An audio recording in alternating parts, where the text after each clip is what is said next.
Welcoming everybody to our new role-playing campaign in King of the Castle. This is the Bloodscale Dynasty. Welcome to episode number 1. What are we doing here? What the hell are we doing here? We are playing King of the Castle, a game that you might know if you're here playing with us in this list of so many patricians that backfired. But with a twist. We're not really playing to win around here. We're not really playing to compete and to see who comes out on top. But we're playing to create cool stories together, right? The way these dynasties work is I give you a premise, right? I change a little bit the socio-economical background of the kingdom at the start of the dynasty, and then we explore different themes starting from that. We play these for about 3-4 months at a time, so around 11-13 episodes, roughly, once a week. And we just roleplay. I invite you to roleplay too. I try to roleplay my monarchs, so I don't try to play to win. Same thing, I encourage you to roleplay your nobles. And there's a lot of roleplaying and lore building, world building, lore writing that happens on the Discord as well. Exclamation mark Discord. You might find the link in chat somewhere. So, if you like that kind of stuff, if you like role-playing, definitely jump on that. There's so much stuff that has happened already. This is episode 1. We had episode 0 last week, revealing the dynasty, and people have already created like 20 noble houses with detailed lore and locations on the map and everything. It's insane. This community is just unhinged. But you know what's more unhinged than the community? I think it's me. Because in this dynasty, let me give you a little bit of a super quick primer on what this is about, right? So in this dynasty, the main themes, and you can find the information, all the info, more detailed info in the link that is pinned in chat right now, Bloodscale Dynasty background info. But just to give you a quick overview, the main themes of these are going to be, on a narrative level, we're going to be exploring a little bit the concept of class conflict within the framework of the kind of magical medieval society of King of the Castle. So there are very distinct roles, even more distinct than in traditional King of the Castle, between nobles and commoners and the different regions and how they perceive these kind of relationships. So we're going to be exploring that. So for instance, the counts have a very elitist culture and believe that the peasants just are born to serve nobles, whereas the grandees believe that the commoners should improve their lot, but through the help of nobles. Nobles know better than commoners. Commoners need to be guided, and the patricians are more liberal in that way, in the sense that they allow people to self-determine, right? But to an extreme point where that sometimes is not great for everybody. And that, of course, has nuance, and I invite you to read the whole background info to get a better sense of that. On a different level, we're also going to be exploring a little bit the interaction between role-playing and gameplay, a little bit more compared to our previous dynasties. There will be additional rules that are going to be changing slightly how games start each week. Depending on who wins, which region wins the throne, they're gonna have a harder time keeping the throne, with some changes that we're gonna be applying by modding. And if they manage to keep the throne, there's gonna be some bonus that they get and the kingdom gets in general at the end of the reign, and that is gonna be applied before the next game. All right, all of that is in the background info, so I'm not gonna go into the details right now. Plus, there's also going to be another mechanical thing that I'm adding that is called edicts. So, if a region wins, the players from that region are going to be allowed between games to vote on an edict from a list that I provided that's going to slightly change the mechanics of the game, the way the game is played. For instance, I'm going to read you a couple edicts. One edict says golden choice cannot be selected anymore. Another says military cannot be selected as the monarch's ambition. Another says the monarch must cruel tax the selected region during the first tax season. Alright, so there's a lot of ways for players, not characters, to influence how the game is played in the future. And that's gonna come into play at least next time, because again, a region needs to win the throne first. But on top of that, we are also we're gonna be testing a few more things in this dynasty that you're gonna be seeing in just a moment here, alright? So, this is also gonna be a dynasty in which we slowly test new things that might then become useful for future dynasties. So, I'm excited for you to find out what I'm referring to, and you're gonna find out in just a couple minutes. So, let's take a look at the kingdom stats, shall we? You might notice that there's something different, especially if you're Sam. I don't know if Sam is still here, but if you are Sam, you might notice that there's something different than usual reign 1 of a King of the Castle dynasty.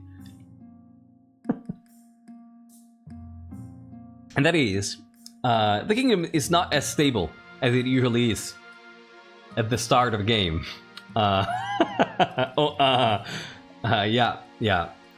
Yeah, we did our things. Yeah, so the background lore of this kingdom is that there has been an extensive period of famine. Yeah. So we have just gone through a series of famines that have left the game in shambles. I was just writing out some of my own lore before I saw this. Oh yeah, no, there's something you need to know. I'm surprised farming isn't even less, right? I considered lowering it further, but remember, the famines were a few years ago, and the kingdom is slowly recovering, right? So we're just about to come out of it. And the reason for the different farming levels are, on one hand, to reflect what they are at the start of a normal game, and on the other hand, it reflects the lore, right, that I wrote. The counts weren't really affected, except for the peasants. The peasants were, but the counts really weren't that much affected for reasons. The grandees were a little bit affected, and patricians probably were, because, you know, coastal, not that much farming territory. So it was a bit of a compromise between trying to respect the lore and the initial standard stats. But stability is quite lower than it usually would be, right? Because the kingdom has not recovered. Plus, there is one more thing that makes the situation a bit complicated. Harald III, the previous monarch, in the game, he just dies, right? In the standard story, he just dies. Here, this is one of the things that we take a little bit more liberty, a little bit more freedom when deciding our role, our background. We try to change a little bit what happened to Harald III. In this universe of ours, what happened was basically that before Harald III, there was a reigning lineage that reigned during the time of famines, and it actually went extinct during that time because they were also hit by malnutrition and by some complications. You know, their immune system probably was at fault, so they fell ill and they died. So the young ruler of the previous lineage died, and Harald III took the throne. Harald III managed to outlast the famine and basically allowed the kingdom to start recovering. That's why the farming is a little higher than it would be in a famine situation. But then he said something really unfortunate. He said, pretty much, kinda, yes. He said that if you put noble blood and commoner blood on the scale, the noble blood would weigh more and therefore be more valuable. And the commoners didn't take that very much. You know, they didn't like that much. To the point where last winter, we are now in spring 948, so last winter, at the start of winter, it seemed like this would be a harsh winter again. And that we wouldn't have, you know, enough stocks, or you know, people started freaking out that there might be another famine, an early freeze or whatever. And so they just assaulted the king while he was strolling through the capital in his carriage. He ended up being wounded and died a few weeks later, probably for, an infection. And now, Queen Mirabella, his daughter, is taking the throne. So that also caused a stability hit, as you might imagine. Alright? So this kingdom is not stable. This kingdom is coming out of a period of famines, food shortage, and the king was just basically died as a result of a commoner riot in the capital. This is where we start in the Bloodscale Dynasty. It's not a good place. It's not a good place.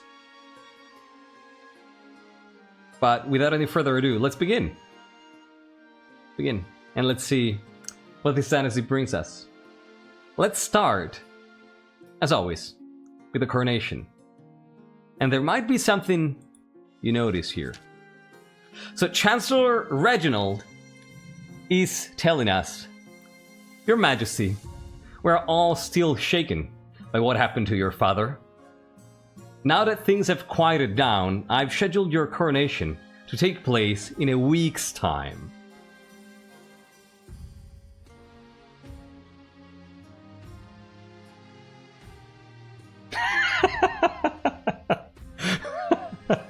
Sam is appreciating here. Okay, Amy got it. Holy shit, custom text. You got it!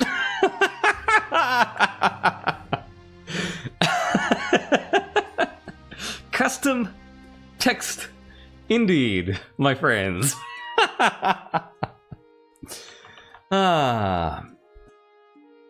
Custom text indeed. Does this mean you can name your babies now? Not really. No, that's a toughie. That's how you do it, Sam. That's how you do it. Just playing it cool. Frogs? Really? Are we still frogging? What the hell?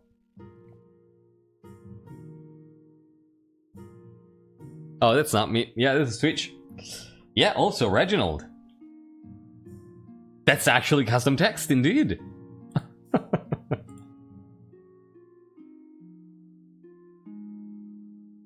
I'm pretty sure the base game doesn't say that. Sam can confirm.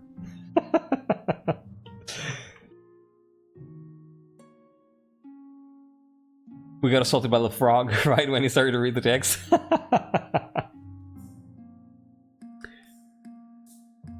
That's Twitch. It's gonna fix itself.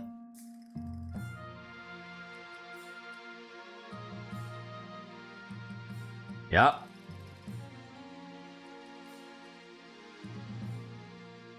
The frogs didn't want the custom text, yeah. Can I just say, I like how Kaji only laughs with his teacup in his hand. Well, that's what we do around here. We push the boundaries. So, Chancellor Reginald, Your Majesty, we are all still shaken by what happened to your father. Now that things have quieted down, I've scheduled your coronation to take place in a week's time. Shouldn't I be giving the orders now? Yes, and when nobles get restless. Okay, this is not working as intended, Farley. Yeah, game breaks immediately.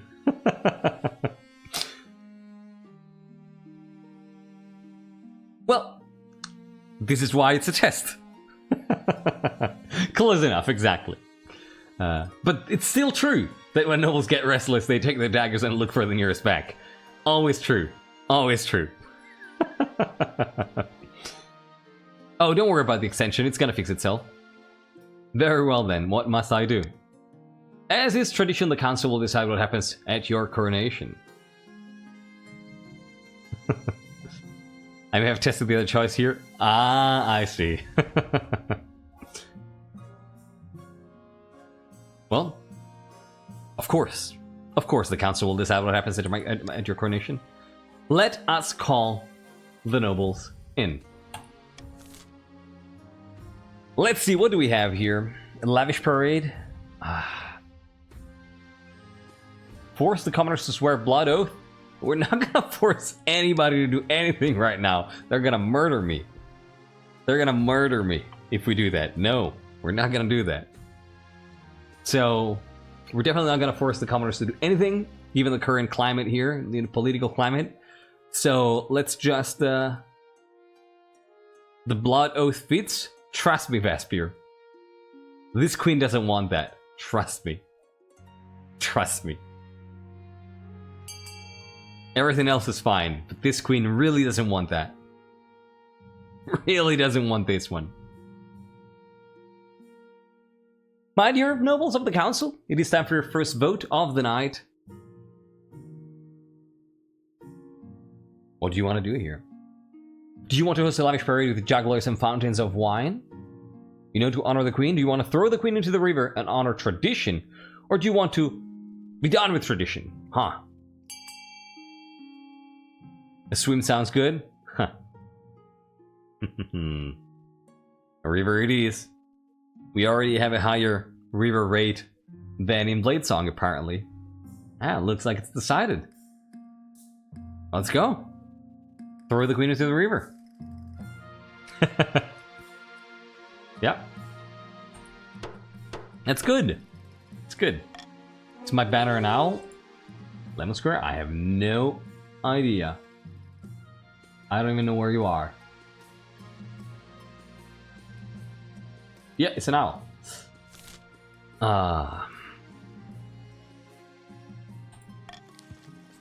It is decided the queen will be thrown in the river.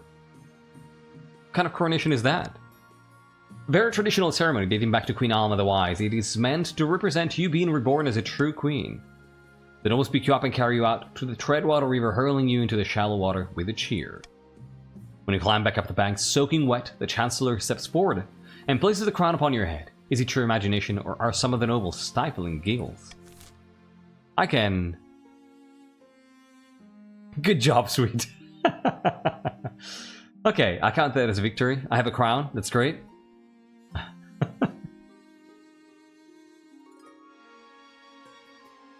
I have an idea, Lemon. You aren't allowed to look at my character. Those fiends have stolen his mask. Oh, I'm not gonna look at it. Trust me.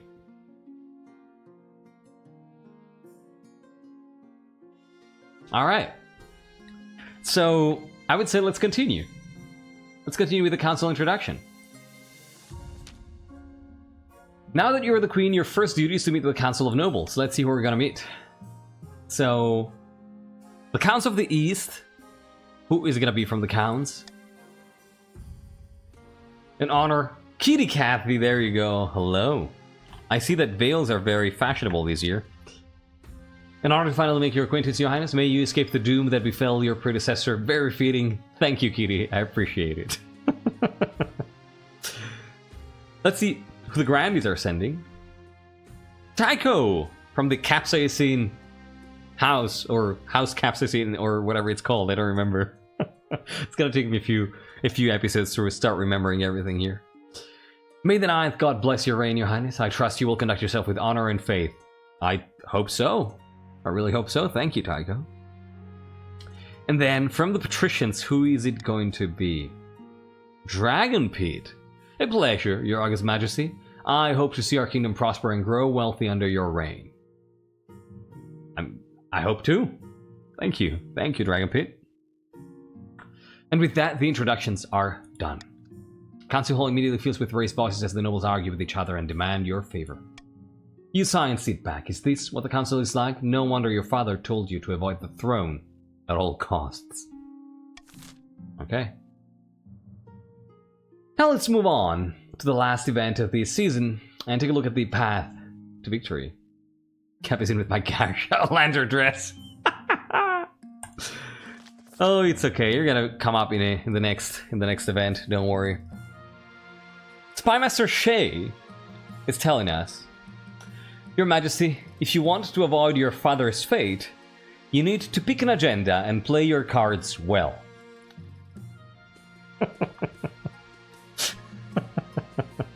Yeah, new Spymaster just dropped. And custom text. Don't expect anything too crazy with the custom text. Yet. This is just, proof of concept. Just making sure that everything works. We're so good at King of the Castle.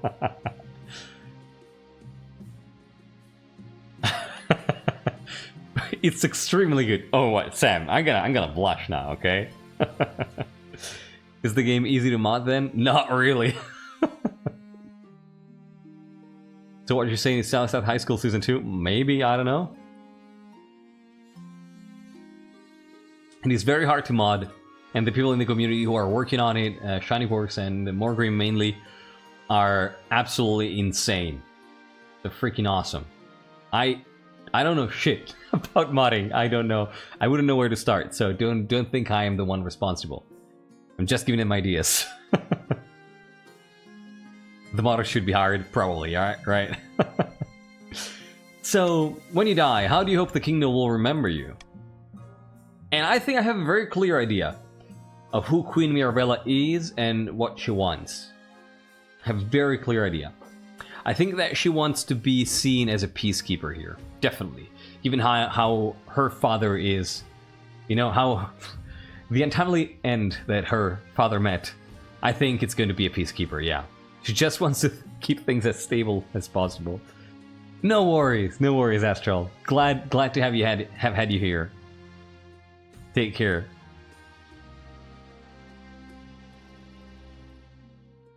All right, let's go. An admirable aim. I suggest over the next few years you focus on improving the kingdom's stability as much as possible. Will do. Will do. Queen Mirabella will try to rule the peaceful kingdom, one way or another. Let's take a look at the claimants, shall we? Zoya of the Bomb Viewer Dynasty, charismatic Eastern prodigy, leans delicately on a podium, whispering carefully.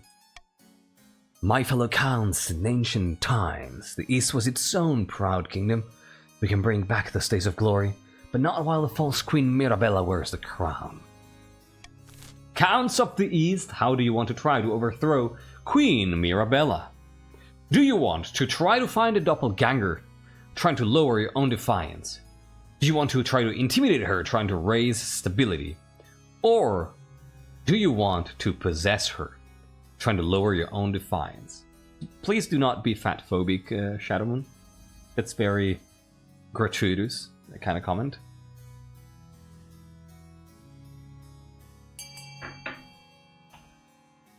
Speak louder, can't hear from the back. Yeah, Bond starts immediately.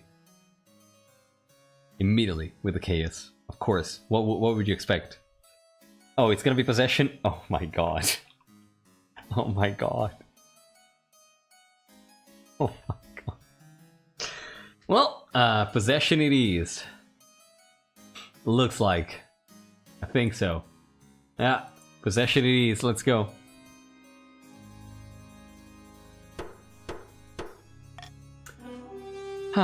Vitamin Chi, welcome back and thank you for joining.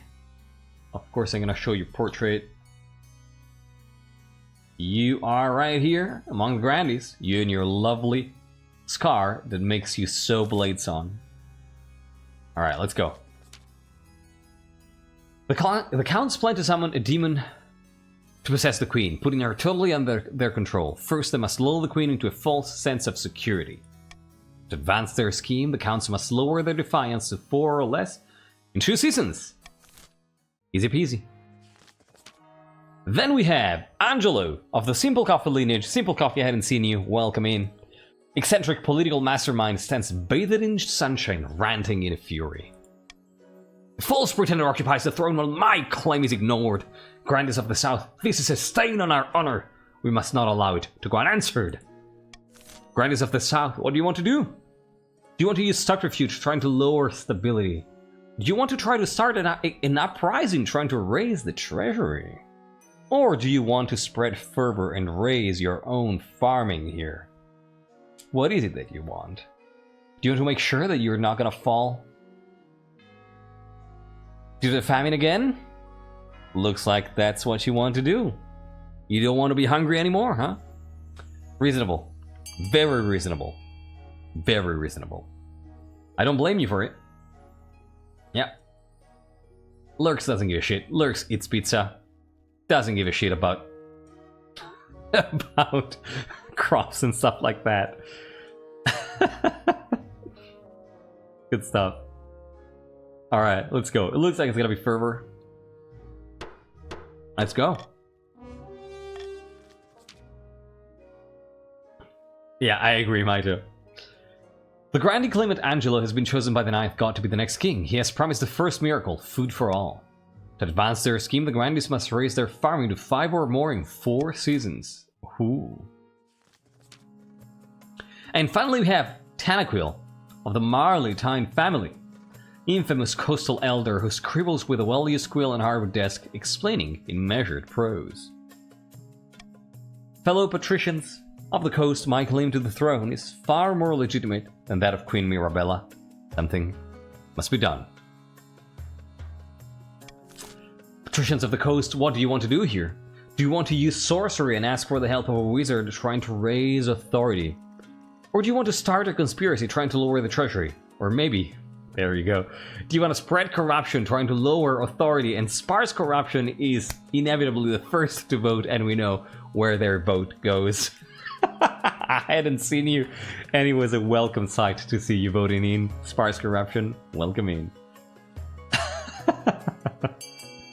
Sam, you honor us with your presence here.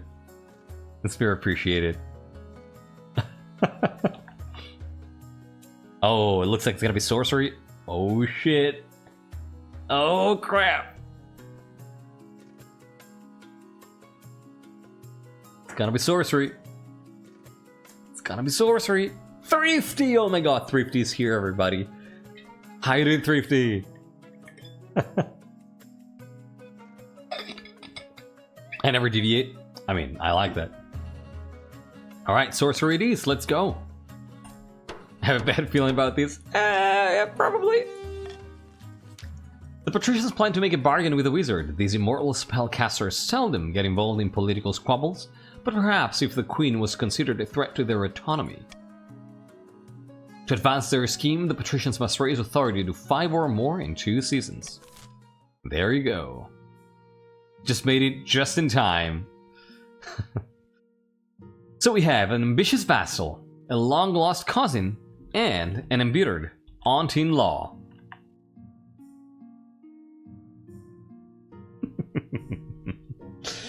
Lemon Square, of course I can. You were here. There you go. If this is not the portrait you wanted, you know, you probably can change it next time. Yeah, you might also note some differences here. I don't know. Does anybody spot the difference here?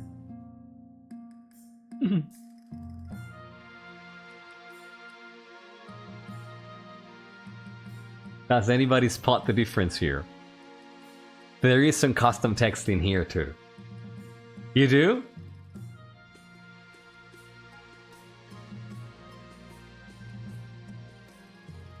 Aunt-in-law indeed. Aunt-in-law. It's not supposed to be in the game. Embittered aunt-in-law. Uh-huh. Aunt-in-law is indeed new. Yeah.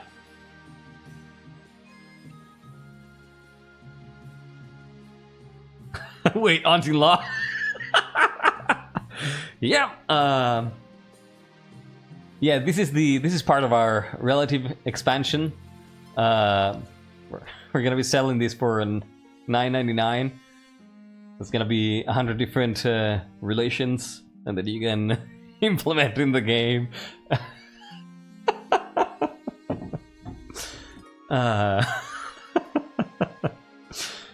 Yeah.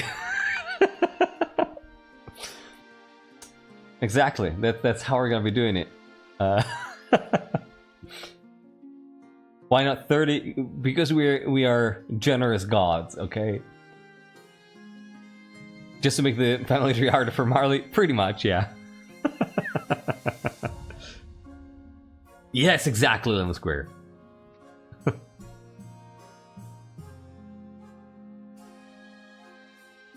Yeah, Sam, as you might notice, we're messing around. We are messing around here. Alright, let's go. Yeah, horse armor, who needs that? So... Oh, hell yeah, give me Iron Choice. Give me Iron Choice immediately. I'm not even thinking about it.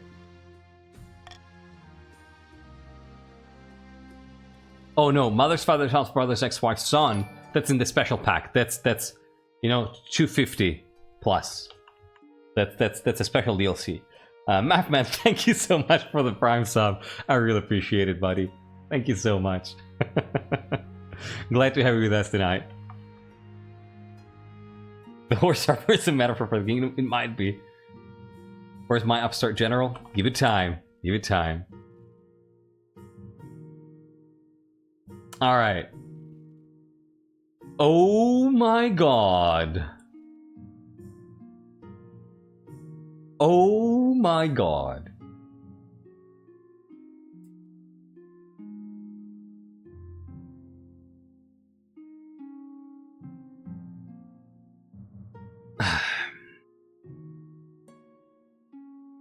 Welcome, Santu. We're all fucking nerds. Yeah, we are. You probably can find it on Discord already. It's pinned in Dynasty General, my logger. The map.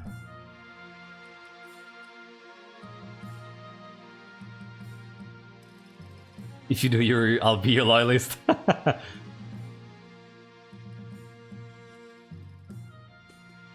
Yeah, there might be Orid.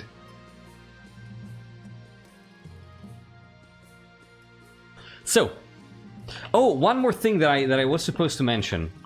One more thing that I was supposed to mention, everybody. In this dynasty, we're gonna be doing things a little bit different at the end of the game. So usually we would read the end game, we would read the book, we would discuss a little bit the stats and the moniker that the monarch got, and then close the game, and that would be the end of the stream, right? This time around, we're gonna be doing something different. We're gonna be wrapping up the episode at the end, and then we're gonna be launching the game again, because we need that to then be able to apply some changes for next time, alright? So at the end of the stream, before we leave, I'm gonna finish the episode, start the game, then close it, and then wrap up the stream, just so you know. I don't know, Vaspir. I don't know. Let's start with silver discovered, right? It seems important.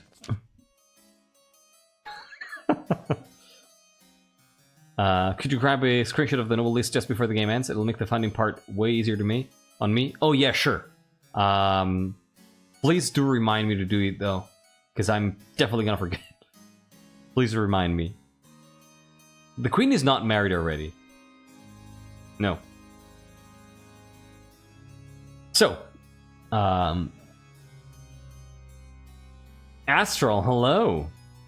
Excellent news from the east, Your Highness. Prospectors have discovered deposits of silver on my land. Mining will begin. Wait.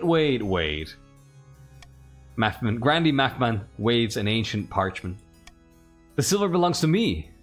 The deposit is on our side of the border, and this scroll proves it. This could get nasty, Your Majesty. The border between the east and the south has always been highly contested. Treasurer Clementine, thank you. I appreciate that.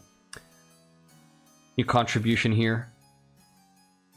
So, let's see. The east owns the silver. They claimed it first. The south didn't tell the land. They have some paper that says so.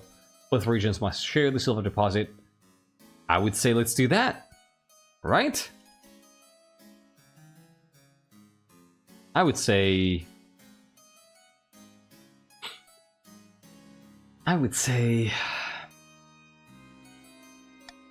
let's do that. I think you should try to push this. Hoping for cooperation. I'm gonna have to go. Have a big day of... Oh, I see. Take care, Sam. Thank you so much for stopping by. That, you know, you being here is the greatest gift already. Thank you so much. Hope you had a good time and that you appreciated what we are doing with your poor game. Holy shit! That's what you meant. Oh my god. Oh my god, Seth. No, you didn't have to do this. Jesus Christ. God damn it. Thank you, man. What the fuck?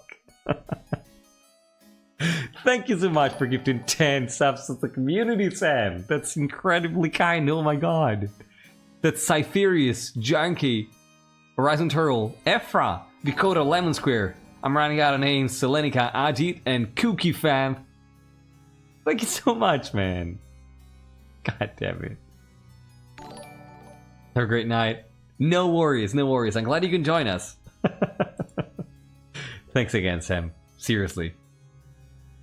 Thank you. I'm immensely grateful. You take care. Best of luck with the Reducted, whatever it is. And hope to see you next time, man. Take care. Thanks again. Sounds awesome. God damn it. And Thrifty! Oh my god, Thrifty too. There you are. Jesus Christ, 14 months? 50. Oh god. Thank you so much, man. It's a long time. I really appreciate it. Of course, Sam. Take care, man. See ya.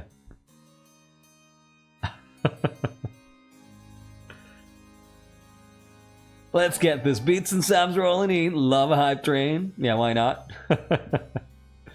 Sellout moment. Fine. Oh my god, you actually did it. Stupler. That's a funny sounding name. I like it. Thank you so much for the prime sub. Thank you. Fine, I'll do it. Here's my prime sub. Here are my Bezos bucks. Thank you so much, Stubler. Much appreciated. Happy to have you with us tonight. Yeah, you need either a sub or like 100 bits plus. Vitamin sheet. So let me take a look at these votes here. Counts voted Almost United on the East, owns the silver, Indomitable Fool. Disagreed. Oh, look at that. Some people from the South agreed that both regions should share the deposit. That's nice. I love how this is. Isn't this split perfect? Based on what we know of the regions? This is so good.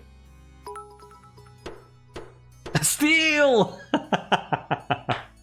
Steel with 199. Just one tiny bit shorter than 200. Thank you so much for the itty tiny itty bitties. So that's tiny miny meat. Oh. Thank you, Steel. And thank you, Horizon Turtle. What the fuck is going on? Sam, what the fuck did you start? I don't know what people are doing here. That's 1, 2, 3, 400 beats, Horizon Turtle. Thank you so much. It might be pigeon time. Are we starting with a beat war here? Oh my god. Thank you so much, Horizon Turtle. God damn it. Yeah, I haven't seen somebody doing this in a long time, that's true.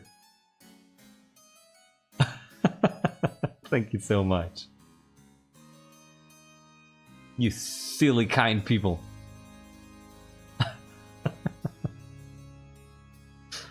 Thank you. Alright. Let's share the silver. A hype train is going on, that's what's happening. That's true. That is true. For another 45 seconds or something. Wink wink in a sellout mode. Alright, let's continue. Countess Astro Projectile and Granny Mapman exchange war glances. As they shake hands, their smiles are very tight. They're not happy about it. Oh, I think we have a bug here. Yeah. Squashed. Fantastic. Then let's talk about a petitioner from afar here, right? Let's take a look at this individual here. Yeah, definitely didn't get forced into it, yeah. Your Majesty, there is a petitioner here to see you today. We're not exactly sure where she's from.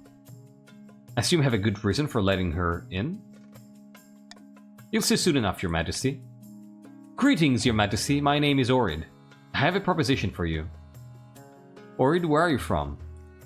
Distant shores, Your Majesty. I prefer to keep my exact origins a secret.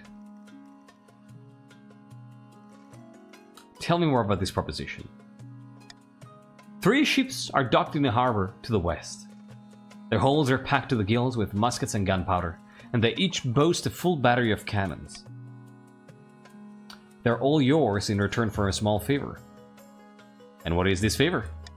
I only wish to stay in this kingdom with your blessing and protection.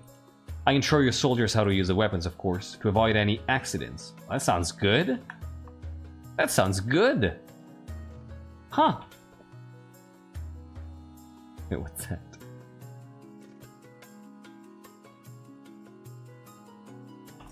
Huh.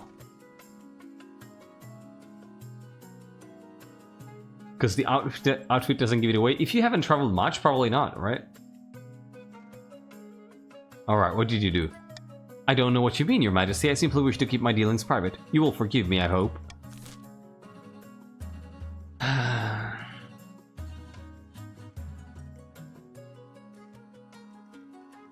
I don't think we would take her prisoner.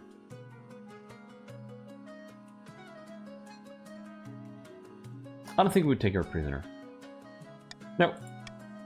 That sounds unreasonably harsh.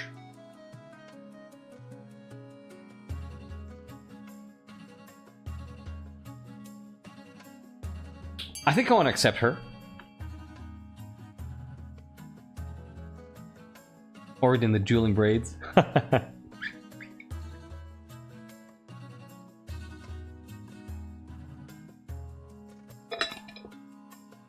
Welcome back, Marid. Yeah, I think it would be provide safe harbor. That's the impression I get. What was that? Wait, what's going on? An anonymous whoever you are, kind anonymous gifter. I really freaking appreciate it. Thank you so much for gifting 5 subs to the community, and specifically to Melting Penguins, Damage Lurks, Dragon Pit, Marleytine, and Electri. Those are some illustrious names here. Thank you so much. Whoever you are. Appreciate it. Thank you. Y'all are too kind. God damn it. Sometimes I really wonder this. Do I really freaking deserve all this? That's... Sometimes it feels too much. Thank you. So we're gonna provide safe harbor for Orid in exchange for muskets. Let's go. Orid and her weapons prove most useful in the coming months. She and her crew train your officers as promised. Orid demonstrates by puncturing a metal breastplate at 500 yards. The council clearly made the right decision. It's great. I knew we couldn't go wrong. And now we have Marshal Odette. Marshal Odette, who tells us, as is tradition, each region offers a selection of elite guards, the counts with Knights of the Order of the Drowned Rose, the patricians with champion gladiators from the arena, and the grandees offer the fiercest battle lance from the Sisterhood of Steel. Unfortunately, we can't recruit the Eastern Knights. There's been a major scandal. Some of their poetry was plagiarized. We should do that to me. Hesper, you're even see.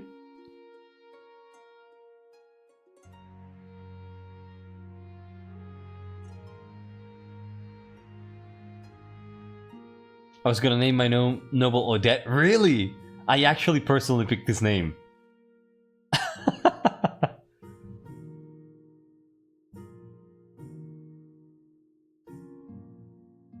Yeah, here are the guns. They won't come to the capital until this blows over. You'll need to pick someone else. Odette is funny.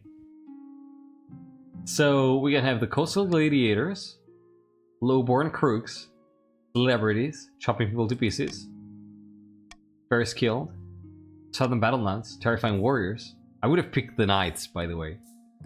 There's 4 in biosilence, so at least they won't spill state secrets.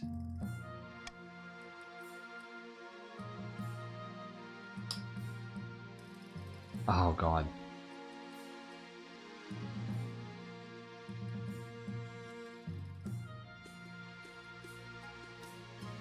I think she's gonna go with the nuns.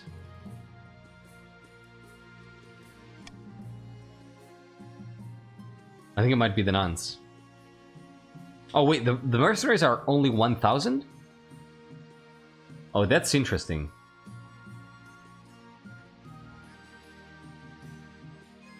Shiny Quarks, hey, how you doing? Oh, it's going great so far. It's going great. I think it might actually be the mercenaries here, you know?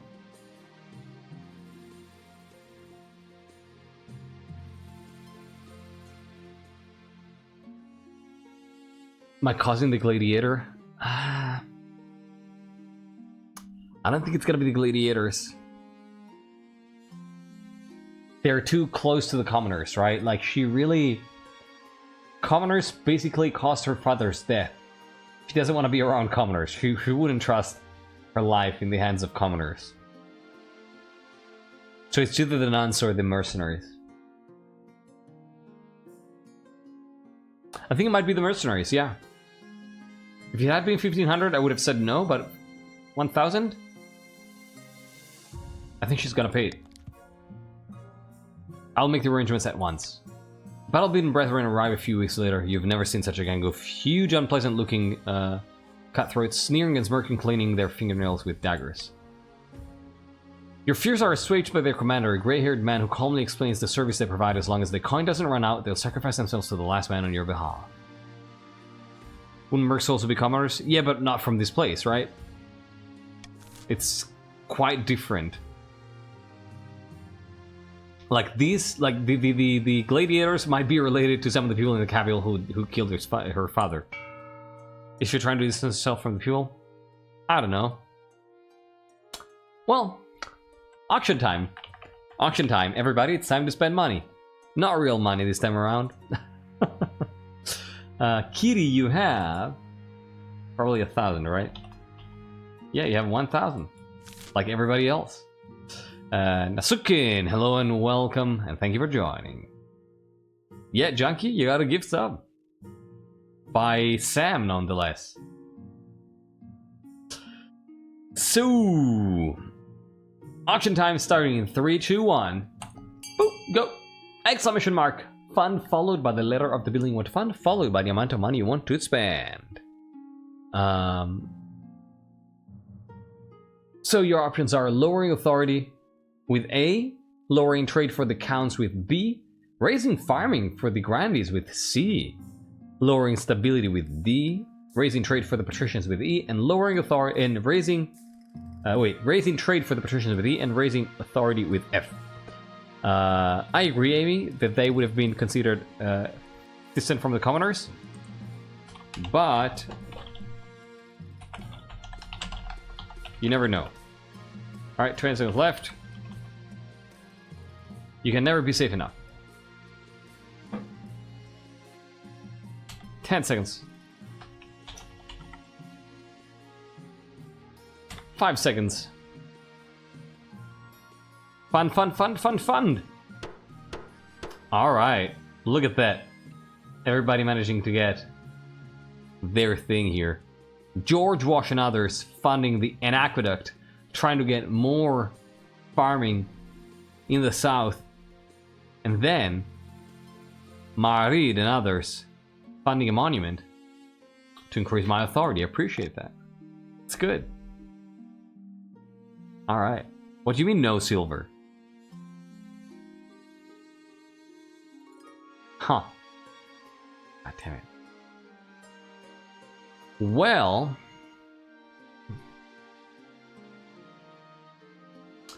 I would say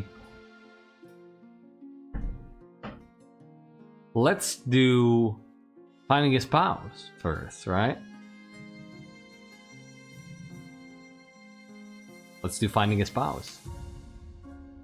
In the twisty passages of your castle, you can avoid your advisors, the nobles, even the spy master, but there's one person you can't avoid. Your mother. Why haven't you found a spouse yet? It's been almost a year. I've been busy. You'd better find a time. What do you reckon would have happened if your father had not married? The kingdom would be plunged into chaos now. Just tell me, what are your preferences?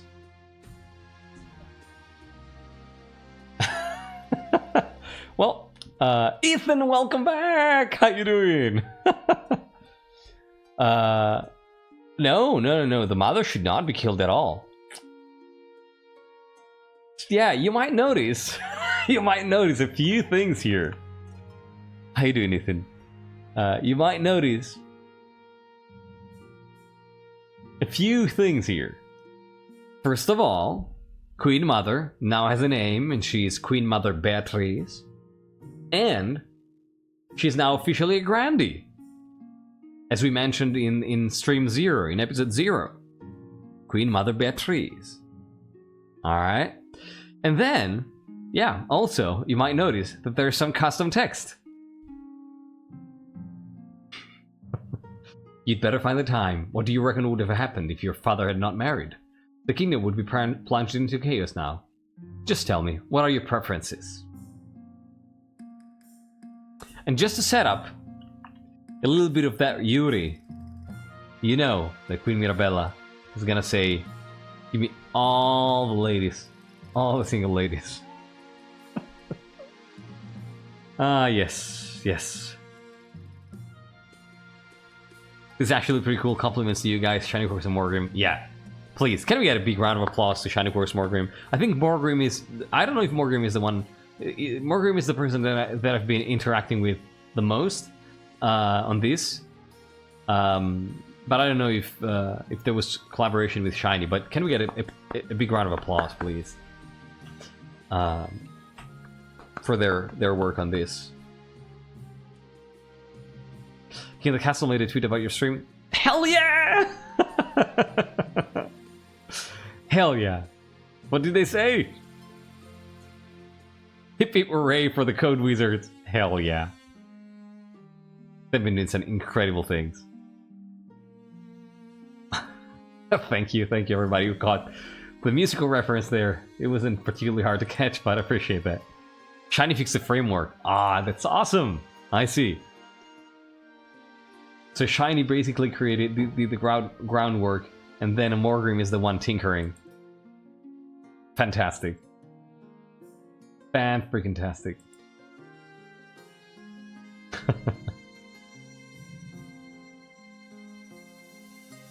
Let me check that out. Let me see what Scylla thinks.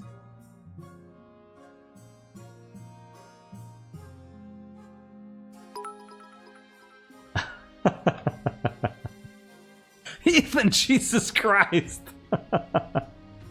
They said about the sweet custom text, they've only got a mod of the text on the NPCs, what the 9. I love them. Got my new iPhone in today. In case you were wondering, I went from an iPhone 8 plus an iPhone 16 Pro Max. Jesus Christ! Congrats on the new phone, and thank you so much, Ethan, for the incredible generosity. That's 2,000. Yeah, that is absolutely 2,000 beats. Jesus Christ. You just barely missed the hype train here. Thank you so much, Ethan. You're too freaking kind, man. Too freaking kind. Thank you. Thank you so much. I'm waiting to replace my old phone too.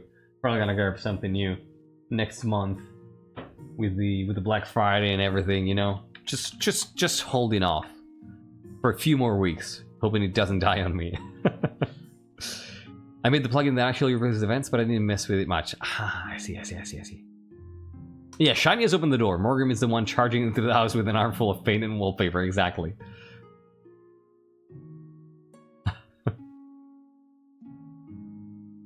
Hell yeah. Alright. Thanks again, Ethan. What were you saying? 8 to 16 sounds like a huge jump. Yeah. Thank you again, man. Oh my god.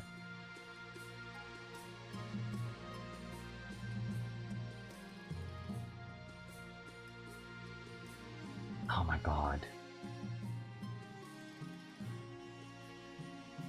I just saw the tweet. I just saw the tweet. That's so cool. That's so cool. Thank you for letting me know. So...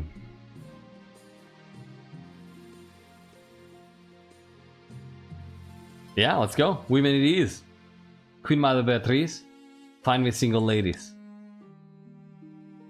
Excellent. I'll send out messengers to the most influential noble families in the kingdom. Let's see what they have to offer. Okay, let's do it. Now, let's take a look at this silver situation here. Countess Astro Projectile and Granny Mathman arrive in the council chamber side by side. This is the third week in a row with no silver. Why are the miners spending all their time playing this rockball sport anyway? 7th, take us. It was your miners who invented rockball. I can tell if the Eastern workers are competitive. It's a disaster. Even the miners who haven't broken their arms aren't getting any money done. Very altruistic. Oh, we're having ads. Sorry. Let me wait for that to end.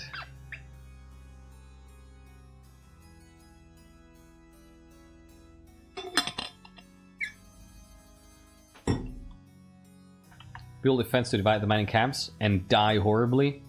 No. I would definitely say host on a FIFA Rockball tournament here.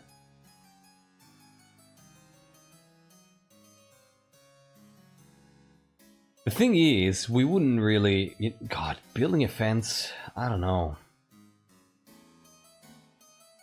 I think we actually wouldn't risk banning Rockball here.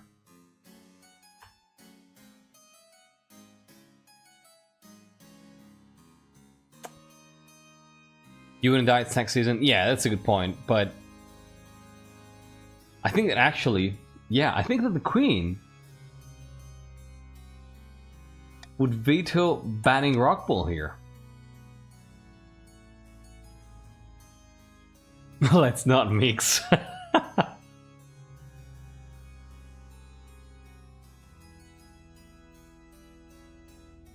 Yeah, I think it would kill me. As somebody pointed out, it wouldn't even kill me because it's taxing season. But again, I try not to strategize too much, given its RP. I think that Queen Mirabella definitely wouldn't dare ban Rockball.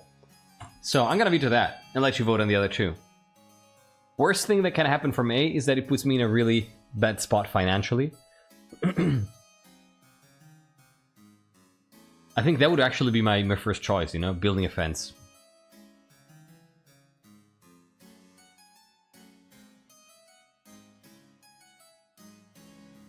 God, now I need to make mechanics for Rockball. God damn it. I hadn't realized that that was a thing.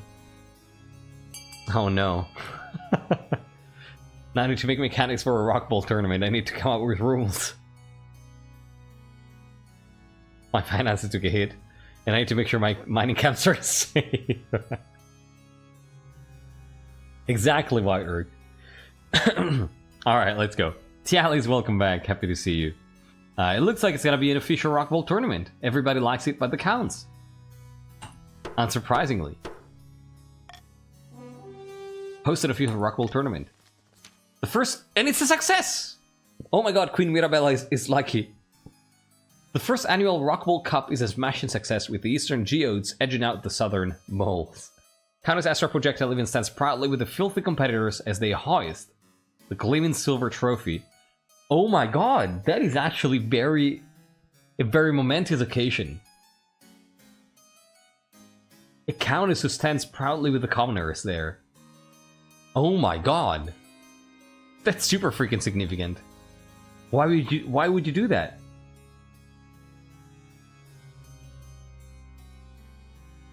Wow. We wasted silver on our trophy, good point. Wow. This shocks me.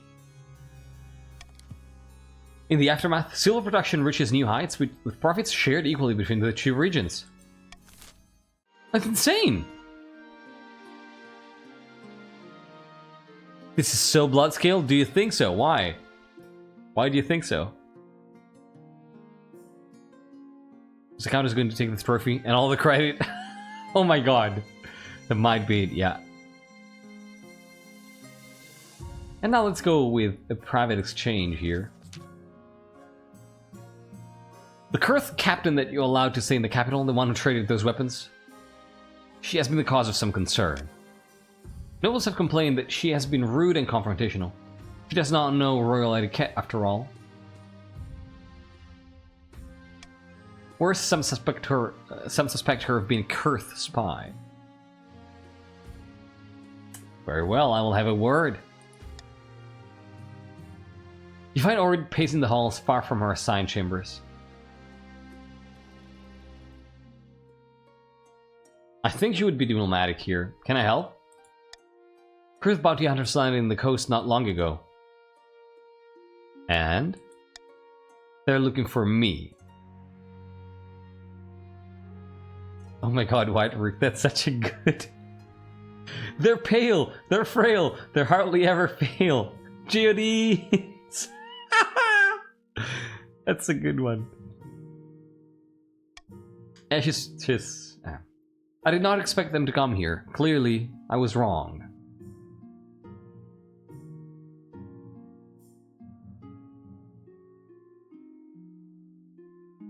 Shows promise, but she hasn't yet faced the greatest challenges and cries of her reign. Oh, for sure. Indomitable Fool, thank you so much for being here. Take care, and have a great night.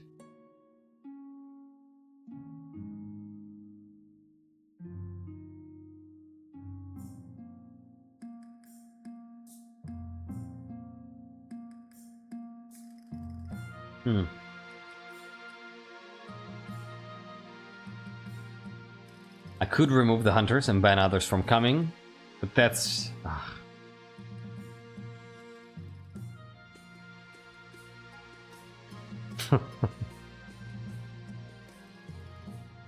Yeah. Then do it, please. Yeah. Yeah. Mathman, thank you for being here. Unfortunately, Master Ron, I have an interview tomorrow I should probably prep for. Of course, Mathman. Best of luck with the interview. If you come back next time, let us know how it went. And thank you so much for being here and for the support. I really appreciate it.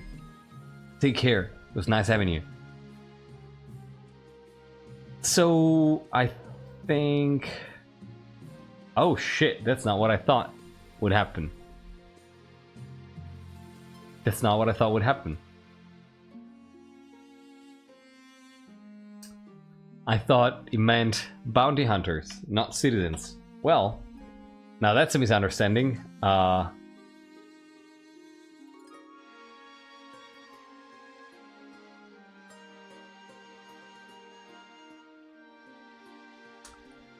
Well,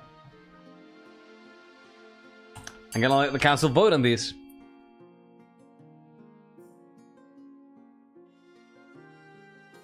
We can ban Kurth, a country of only commoners. Sounds good to me. Making poor choices because of pretty ladies. Yeah, right? Uh-huh.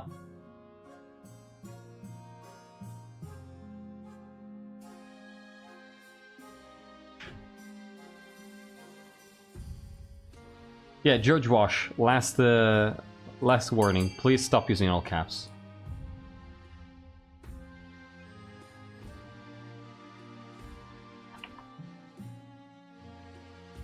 There you go. Thank you, Morgrim.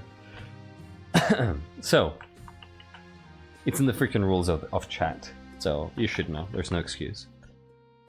And I even told you earlier.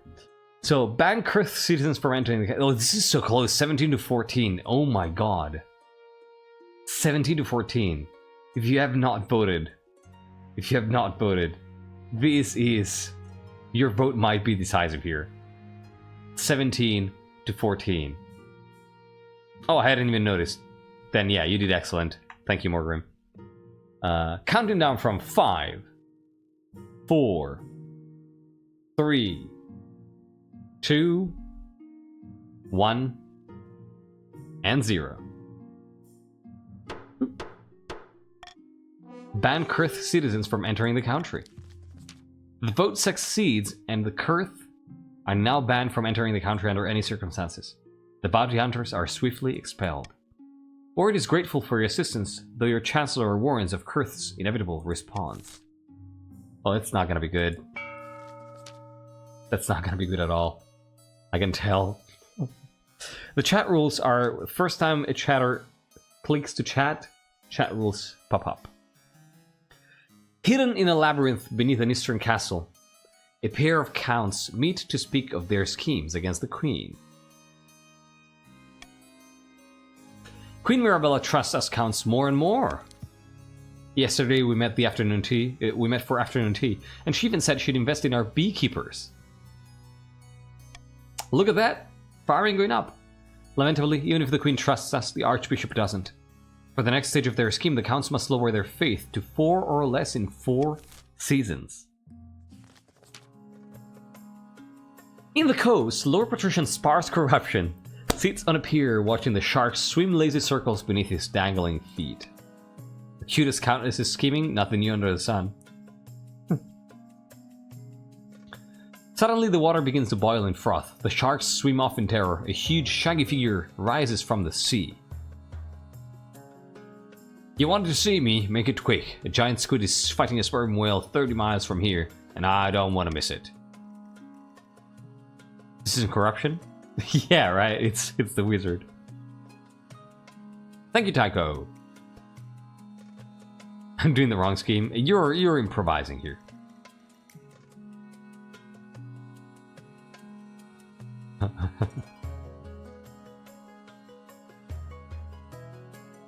Yeah.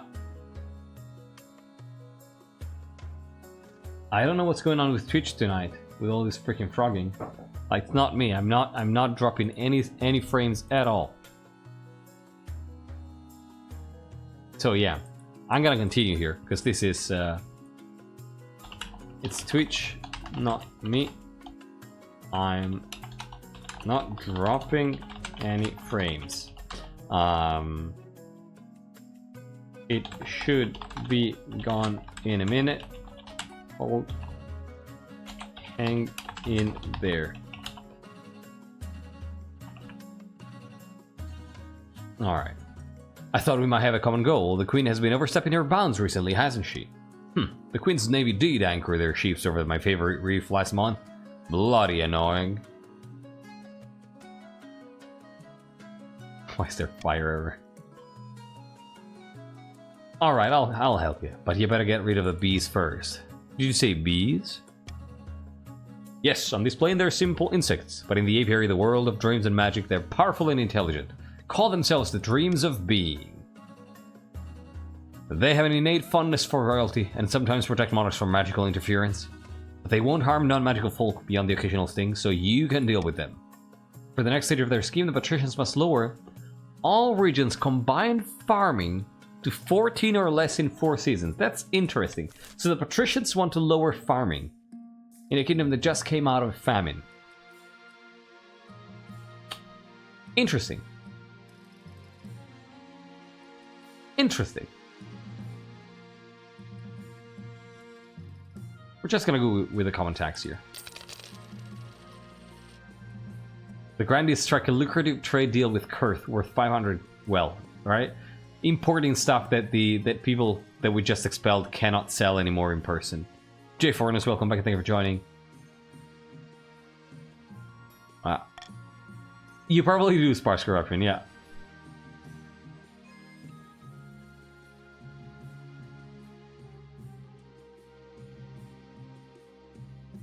Alright.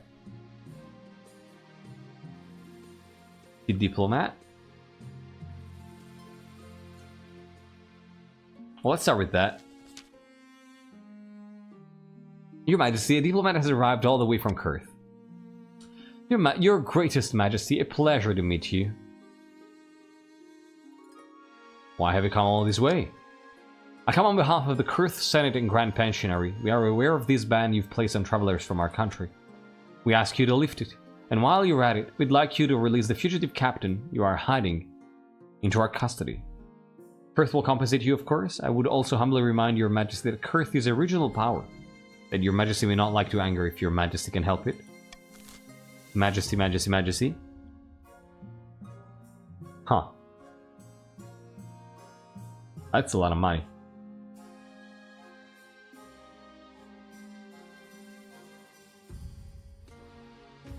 That's a lot of money. What would Queen Mirabella do?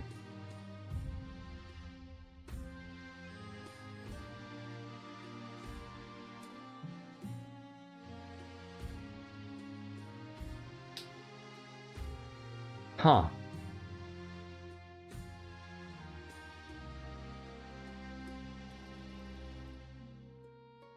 So... Oh, that's cool, Morgrim. I didn't know.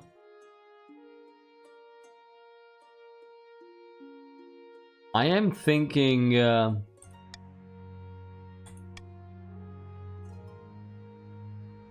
surrendering Ori to Kurth.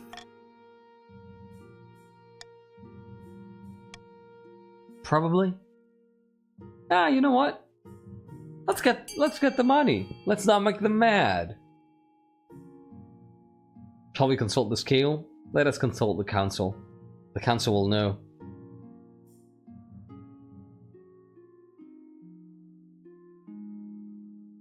But yeah, I would say let's lift the ban, surrender Orid. It's just an Orid. We don't really care, you know? It's probably not even noble. So look at this, but oh my god, it's so goddamn tense. 8 to 6 to 6. I cannot believe it. 9 to 8 to 6. 10 to 8 to 6. 11 to 8 to 6.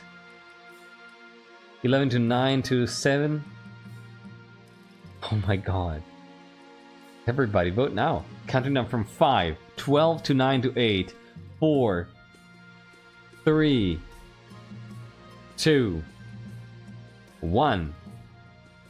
And 0. It's a tie. I don't freaking believe this. 12 to 12.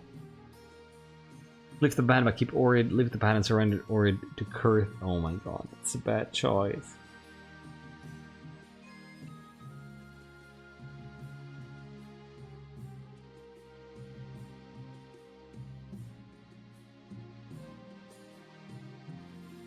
Oh god. I believe the queen made a vow to her. That's the point. That's the thing why I'm a little bit hesitant. Otherwise I would have gone with lifting the ban immediately.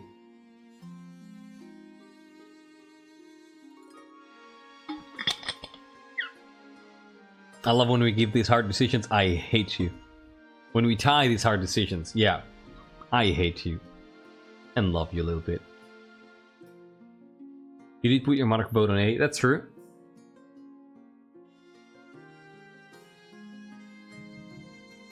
Would there be any reason to keep Orid? Aside from keeping the word?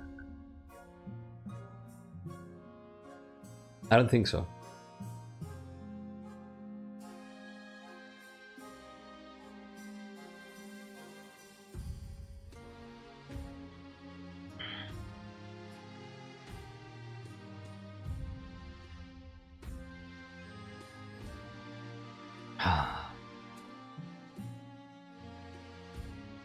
Let me see what I wrote down as my traits. Yeah, no. No. We surrendered Orid to Kurth. You have made the right choice, Your Majesty. When Orid is dragged from her quarters, the scowl on her face looks as though it could crack a ship's hull. It's clear the scowl is for you. Steal the hefty coin sack, that's something to allay your guilt. And besides, she was a criminal, wasn't she? See? Everything is very simple. Yeah, bad company, this Queen Mirabella. Yeah, they do make us feel bad about it, of course. What did you expect?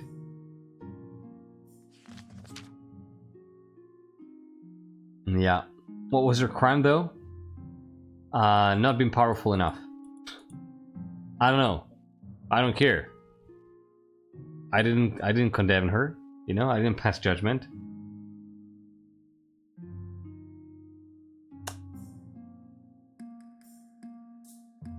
Oh my god, Morgan, don't say that. I have found 3 potential matches for you. One eligible young woman from each of the kingdom's 3 regions. Choose wisely. You'll be securing a powerful alliance. Thank you, Mother. Your mother leads you to the Great Hall. Yeah, let's see the liberal bachelorettes here. First portrait. This is Xenia, the eldest daughter of the Eastern J. Furnace dynasty. Farley had a hell of a time getting her to smile for this portrait. Spends most of her time indoors, poring over massive tomes. She's obsessed with her family's legacy. Intriguing. From the coast we have Camilla, the wealthy heiress to noble patrician Maurid's estate. I mean, just look at her. She's gorgeous, and apparently she's got a silver tongue too. She loves to lose her fortune betting at the arena. There was also a scandal recently where she was publicly critical of the church. Nothing came of it. Nope. Spends a lot of money, gambling, insults people, no. And following from the south, Bellona, the eldest daughter of the Tialis lineage. She's reputed to have an ego the size of the sun, but there's nothing wrong with confidence, right? There's been more duels than I can count, and won them all. All her duels have been practiced, she says, for a final showdown on the horizon. Okay, cool.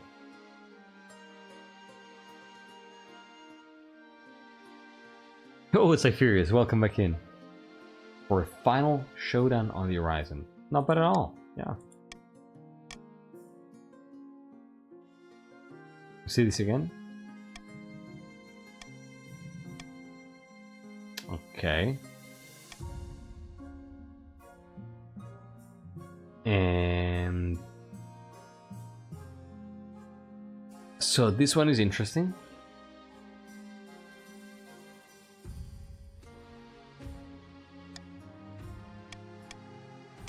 Then we have the duelist. So a duelist or the chiller. I think it might be Xenia. Of course you can join from mobile, yes. I think it might be Xenia. Yeah, let's get Xenia. Yeah. Makes me feel at home.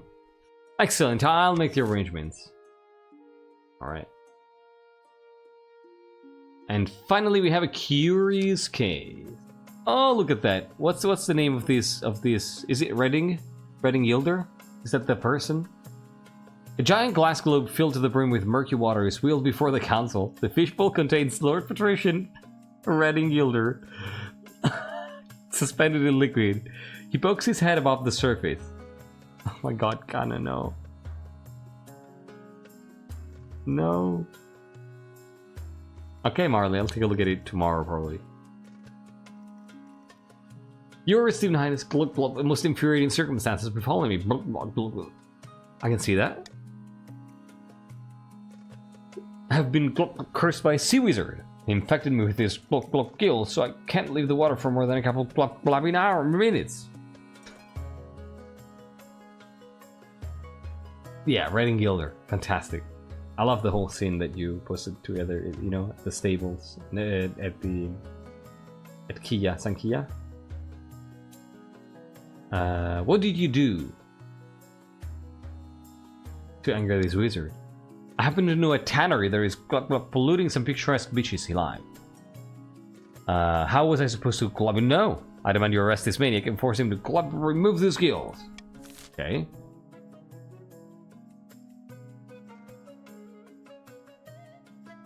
Huh.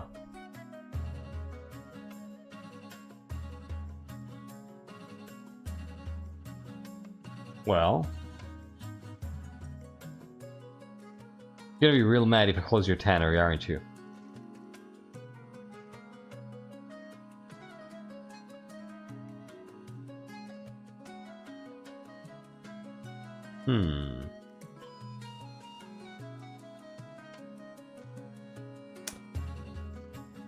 Definitely not a...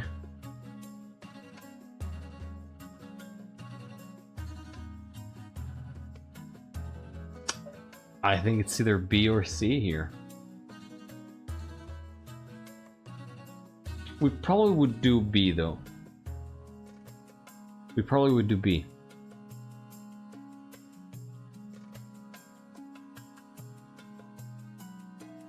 Yeah. I gotta say let's try B and then see what you do.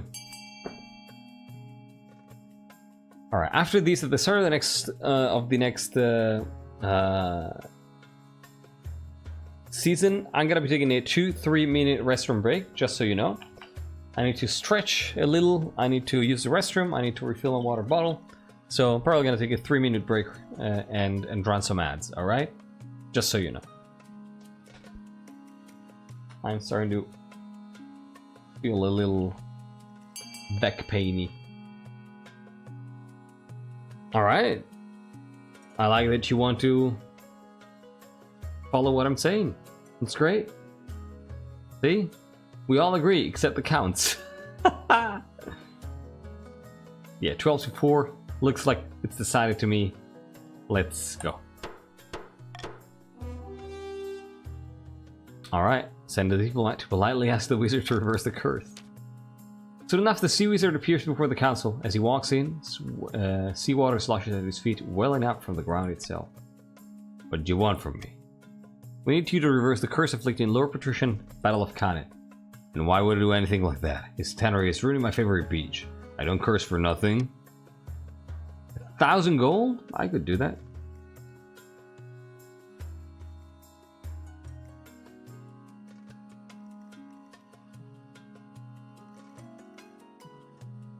I can't stay a fish person for all I care.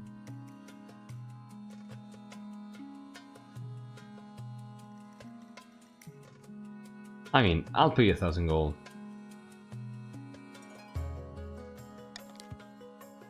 You know, come to think of it, the coast is long and winding with many hidden beaches.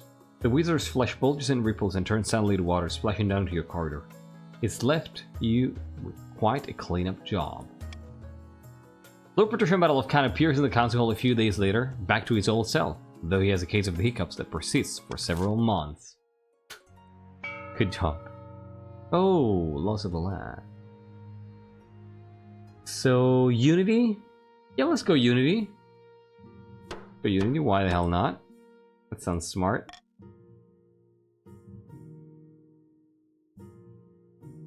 Okay. Alright. So, as I mentioned earlier, I'm going to be taking a 3-minute restroom break here. And then we're going to be continuing, alright? So, if you... yeah, don't go anywhere or use the restroom yourself. I'm going to be running 3 minutes of ads just to get rid of pre-rolls as much as possible. And then we're going to be back and we're going to continue the game. Alright. Let's do that. Hi Furious, welcome back in. Don't get scared if I just suddenly disappear. I think it is that St. Ombre, yes. Alright. 3-minute break, everybody. Go grab some snacks to drink, use the restroom. I'm gonna be right back. Continue episode 1 of the Bloodscale Dynasty.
Alright, everybody.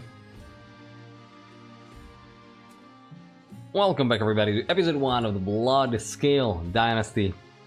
I'm MrKaji. Thank you for sticking around. How are you doing? I hope you're having a good time.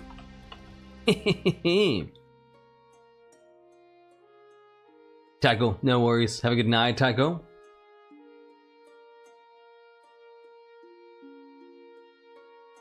Yeah, you got a gift, Superiors. I did grab the toilet. I did indeed.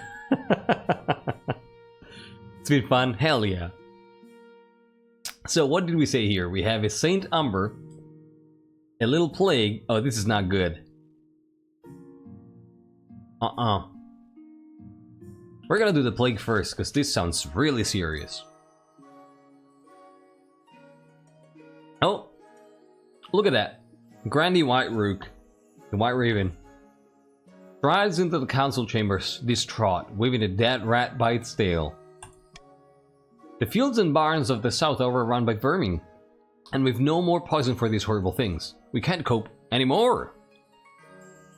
Rats spitting in our pizzas. Oh my god, we need to get rid of these. Take that rat and go. No! Deliver supply of rat poison. Send them a shipment of cats. Hire some adventurers to clear out the rodents.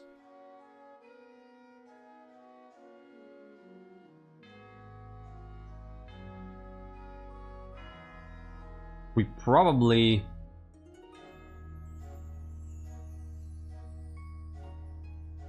We definitely don't want that. Anything else is good. I kind of lean towards the rat poison, you know? I kind of lean towards that.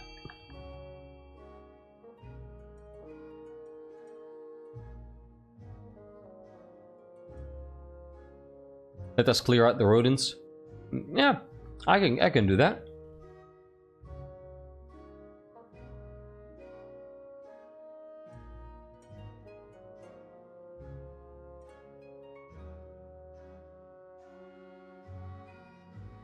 I haven't heard anyone swear by Morgana in 300 years. Oh, this is close. 8 to 7, 9 to 7. Oh my god, it's no cats? What is going on here? What is going on? Nobody voting for cats, what? Oh, hey Kamari. 9 to 8, this is incredibly close, y'all. If you have not voted, this is the time to do it. 9 to 9, it actually is a tie. If you vote now for either of the two, you gotta break the tie. Yeah, there you go, 10 to 9. Counting down from 5. 10 to 10, it's a tie again. 4. 3. 10 to 11. 2. 10 to 12. 1. And 0. To give your player base reason to care about farming, then they won't do cats. I'm impressed. I thought cats won over everything. And adventurers it is. Look at that. Everybody who voted for the adventurers, who are basically commoners who were paying, are grandees or patricians. No counts voted for the adventurers. That's interesting.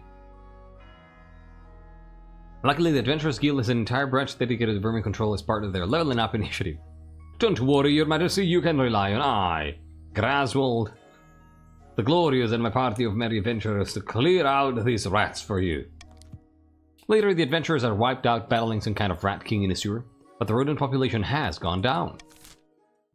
Okay. Okay. It's good. It's pre-adventure, it is. Cypherius, you are a count. Satyr Cedar, let's do that. Give me a second.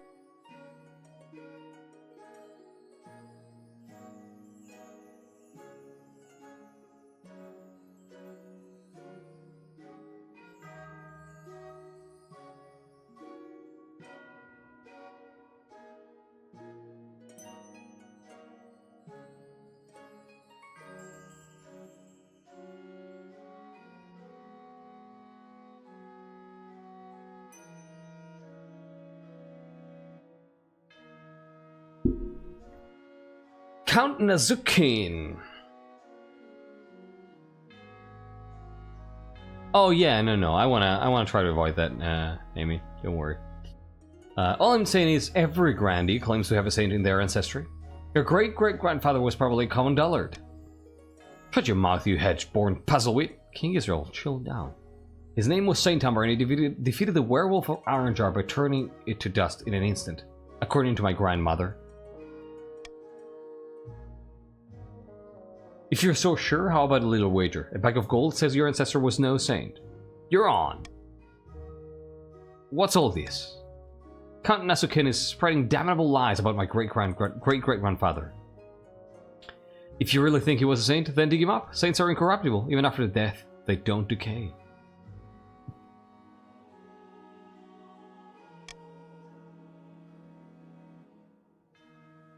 Oh wait, Zephyrus... What did Zephyrus say? Oh, thank you, Zephyrus. Best of luck with work. Take care.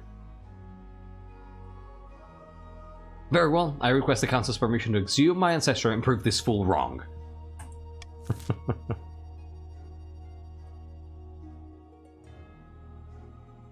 Yeah, no, it makes sense, Amy, don't worry. So, grant permission for the body you've exhumed, no dead people should stay underground, ask the Archbishop to check church records instead.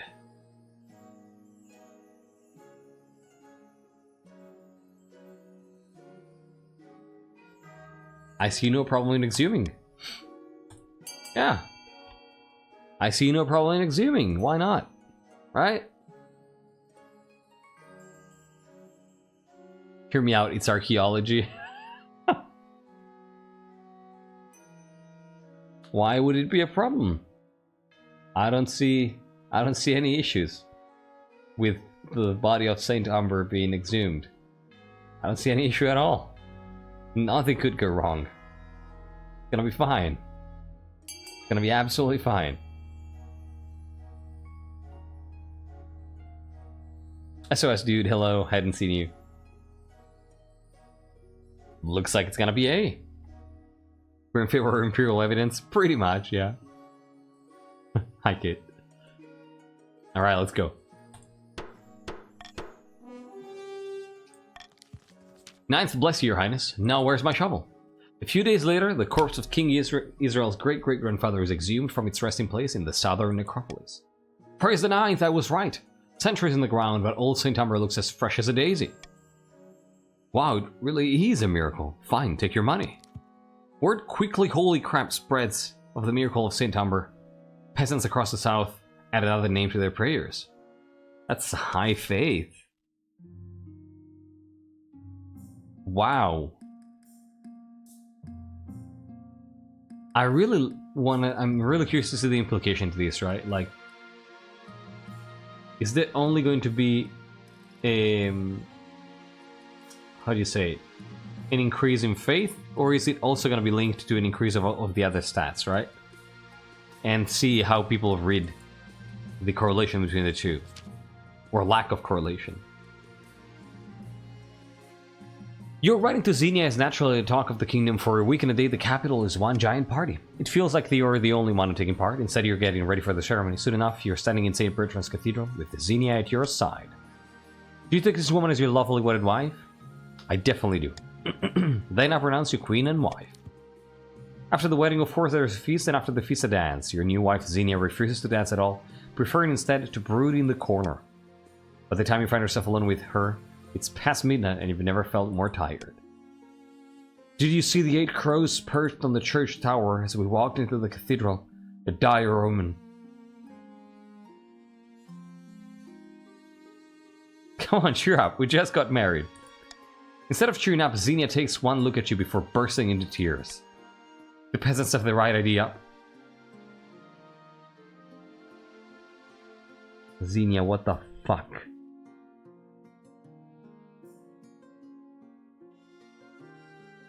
Xenia, what the fuck?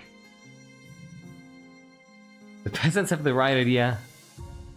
They get married for love, not for politics. Oh, to live the simple life of a commoner. I wasn't expecting this. I wasn't expecting this.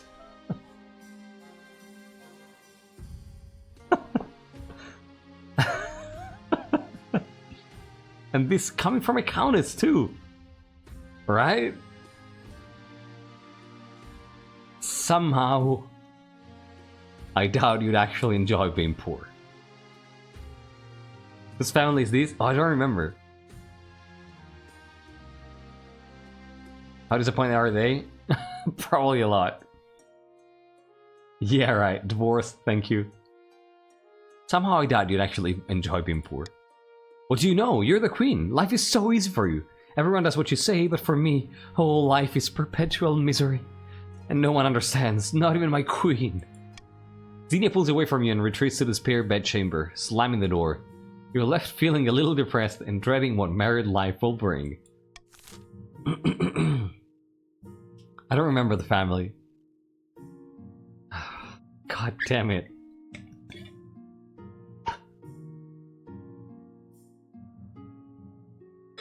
Kinda regretting Orid, except Orid is a commoner. OJ Fortness, right.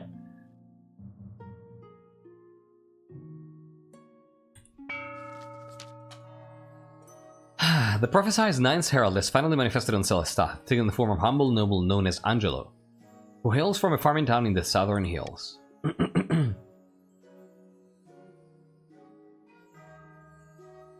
We have a new record for speedrunning failed marriage. Yeah. Is the closer Kurth gets to nobility real? That's true. Not enough though. Or still the Grandy's claim. Haha, peasants all over the south are flocking to you, Angelo. I knew you could do it. Praise be to the ninth god. That's very unrealistic. It should have been all caps. Praise be. Praise be. But this is just the beginning. With him on our side, we will capture the minds of the common folk and lead a holy crusade against the false queen. The people still need a push, however. With just the right amount of chaos, the peasants will take up arms and die for you. For the next stage of their scheme, the Grandies must lower stability to 4 or less in 2 seasons. Alright. So everybody's on stage 2. Cool. And everybody's is checking it in 2 seasons. Okay. I know, don't worry, George. It's just kidding. A proposition? An old debt? Let's take a look at Incorruptible first. Your Holiness, the incorruptible corpse of Saint Umber has become a sensation among the faithful. Every day pilgrims visit my manor to pray at his feet. At his feet or to his feet? But their mighty feet are ruining my carpets. May I take Saint Umber's body on a tour of the kingdom instead? Look at this. Lovely Grandy, despising peasants. After all, the regions outside the south could do with a little reminder of the Nine's power. It's like, oh, peasants are so nice when they do what I say.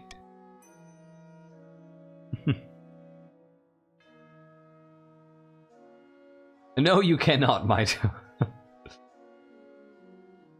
Your Majesty, if I may make a suggestion, perhaps we should study this phenomenon instead of mindlessly worshipping it.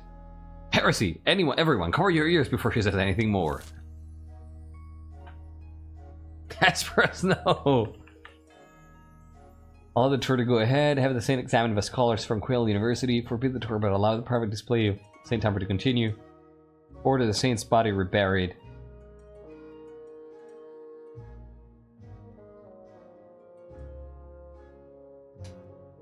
God, the thing is, should probably allow the tour.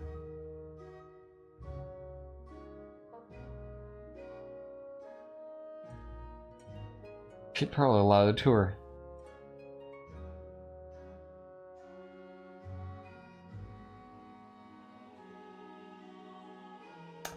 She would probably allow the tour, and would she use Call for Unity or Iron Choice for that?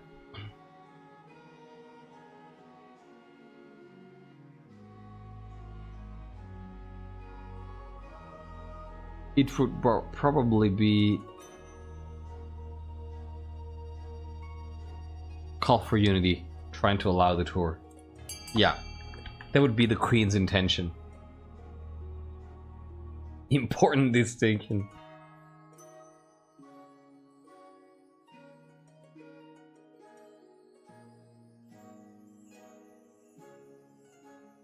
Alright. I'm saying A, but I see a lot of people voting for B. Oh, wow. Look at that. 8 to 11. This is close. This is very close. The patricians are going to be the ones who decide this. 9 to 12. Yeah, probably this is going to be decided by patricians. 10 to 12, 10 to 13. Oh my god. This is close. PVB, hello and welcome back and thank you for joining. How are you doing? You are a... PVB, where are you? You are count. Well, alright. I'm going to be counting down from 5, 4, 3, 2, 1, and 0. 10 to 14. BEDs have the Saint examined by scholars from Quill University. Incredible. Okay. Ignoring Grandee King Israel's protests, you pack off the Saint's corpse to Quill University for examination. Perhaps there is a scientific explanation for the body's lack of decay. The Archbishop is just as scandalized as Grandee King Israel. For weeks, priests condemned your name in churches across the land. How could you scrutinize a miracle? Good point. I'm not sure how I could. Let's take a look at the old debt. Shiny Quarks! Oh my god, look at that. How do you expect me to take this seriously, you crack-brained simpleton? Shut your deaf mouth and give me what I'm owed, you honorless dog. What the seven hells is going on? These people had a lacquid expect me to pay him a huge quantity of gold just because his great-great-grandfather bit my great-great-grandfather in a foot race. A debt owed is a debt owed. Is it not? Wait, I just realized this is Shiny Quarks versus Morgrim. The wizards are fighting, you're right.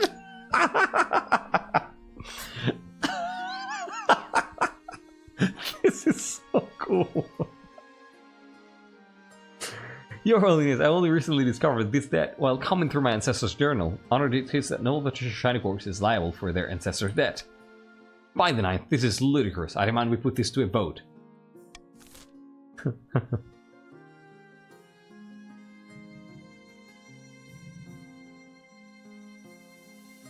I'm going to say... You decide. I'm going to say you decide. That's all up to you.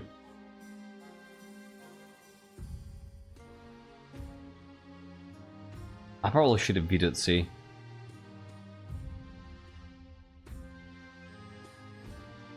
Yeah, it would have made sense, but yeah. Just pay the money, Shinigers. Just freaking pay.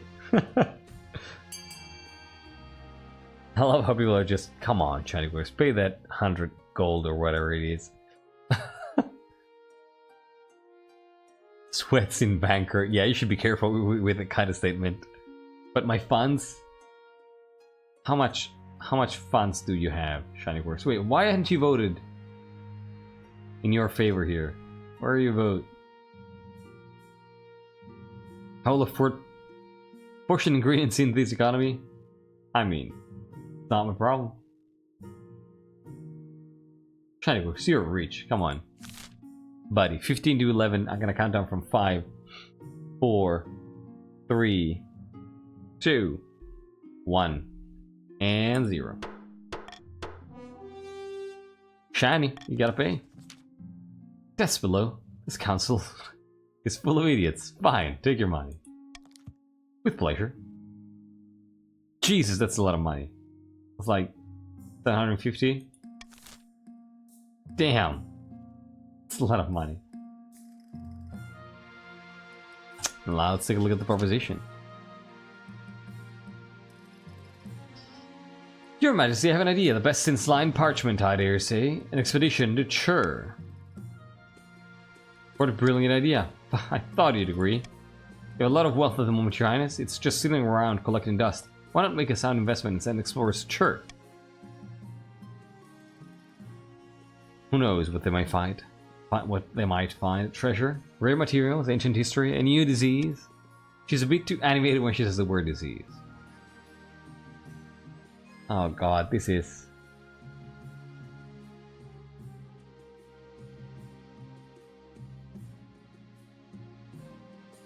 Huh.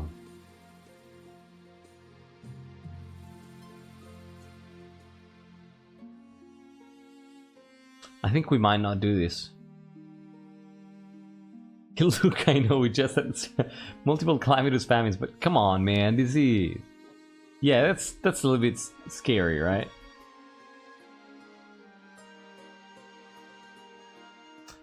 I'm gonna say not wasting money on such a risk. We're focusing, yeah, we're focusing on what we're doing here. Oh! Auction time, auction time. Exclamation mark fund followed by the letter of the delinquent fund followed by the amount of money you want to spend here. Starting in 3, 2, 1. Boom. Your options are lowering faith for the counts with A, which might be desirable, lowering authority with B, raising farming for the grandees with C, lowering stability with D, lowering farming for the patricians with E, and raising trade for the patricians with F. Yeah. Oh, that's cool. Look at people sabotaging each other here. So, fun everybody, fun. Spend your money, spend your money, spend your money. I'm gonna let you know there's 20 seconds left here. 20 seconds left. Which is now. And then when there's 10 seconds left. Then 10 seconds left. 15 now. 13, 12. 10 seconds left now. And then when there's 12 seconds left. 5 seconds left. You do the thing now, immediately. Attendant snipes. I saw some attendant snipes there. But I don't think they succeeded. Yeah, A and C. So White Rook, look at that. Actually being the altruist. And Kitty just wanted to have a telescope here. So when Aqueduct to bring water to the most arid parts of the south, and then we have an observatory. Good stuff.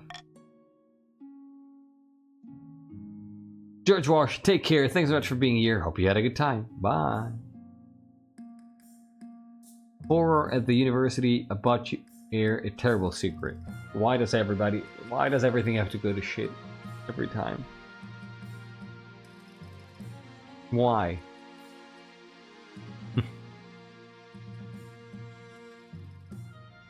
It's a telescope, don't worry about it. Well,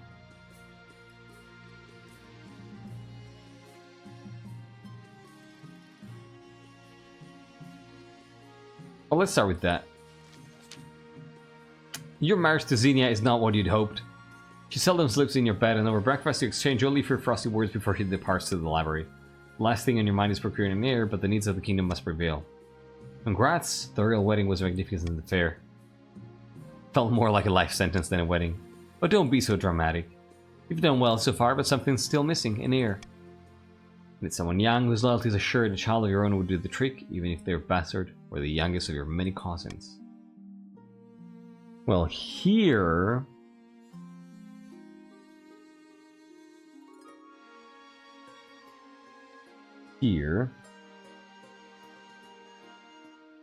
Child together, youngest cousin. It's probably the youngest cousin, right?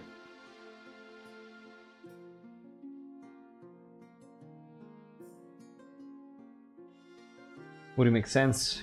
It probably would.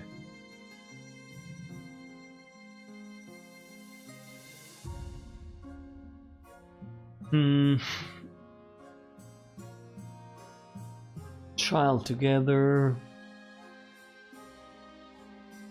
I think it's gonna be the cousin. The lowborn child would be insane here. Of course, an entirely sensible idea. I will make the arrangements at once. Good. Terrible secret. Let's go. Your Majesty, I bring urgent news. The counts are deliberately eroding the power of the church in the east. Really? What, really? I hardly believe it myself, but what's even more alarming is why they're doing this. The counts are planning to hollow your mind and summon a demon to fill the void and take possession. No way they'd do that. By the time they're finished, there'll be nothing but a shell. The demon will take over, body and soul. By the ninth god, that doesn't sound right. My thought is exactly, Your Majesty. We must bring this sacrilege to the council's attention. Oh no. Oh no. Yeah, Hyacinth we also have. I forgot to point that out. Spread the word about the dangers of demons. Have the queen bathed in holy water twice a day. The counts are hard threat. Leave them to their business. Okay, that's interesting.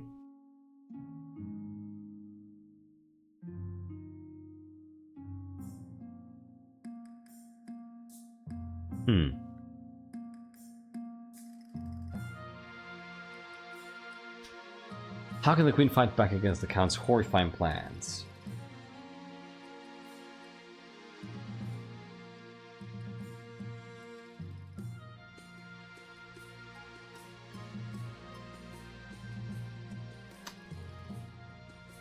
I have a feeling A might be the choice. I'm going to veto C and see what happens. I'm gonna veto C and see what happens here. I'll let you vote. In the meantime, I need to use the restroom real quick again. I apologize. Give me a moment. I'm gonna be right back.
Oh my god, how is this close? 11 to 13? What? 12 to 13? So, this is basically almost a tie. I gotta count down from 5 here. If you have not voted now, do vote immediately. You gotta count down from 5, 4, 3. It's currently a tie, 14 to 14. 2, 1 and 0. 14 to 15. I don't think I've ever seen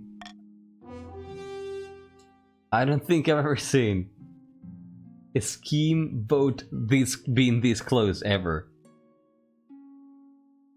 Have the queen bathed in holy water twice a day. Can we buy the mirror? You know, that sounds like a good plan. It's stinky. Morning and evening, you take time out of your busy schedule to bathe. Unfortunately, the holy water is extra cold if it's cold, and you maintain a near-permanent shiver. Still, you detect no signs of possession. The count's efforts have been hampered. Their stat goal will not be evaluated until the end of the next season. That's great. And now, let's take a look at a very different holy thing. Something was deeply wrong with that saint you sent us, Your Majesty. There's been a tragedy at the Faculty of Dangerous Theology, or a worse one than usual. If they insist on studying dangerous theology, normally their studies only result in the occasional lightning strike. They were in the middle of examining St. Humber when his eyes blazed with light. Double space, I think. Half the students and all the professors were instantly reduced to dust and bones. Dangerous Theology is a good band name. We need money to compensate bereaved families and train up new professors and, well, clean up the mess. This is the judgment of the ninth. Why study things we don't understand? We should just worship them or fear them, depending on what the holy texts tell us. Smart. Good attitude. Good attitude, Hyacintha.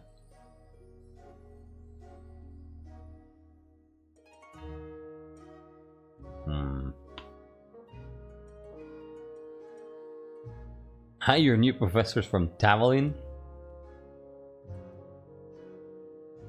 You know what I think? I should think we should hush up what happened and give the university some cash. That's what I think we should do. Uh-huh. Uh-huh. That sounds like a good idea.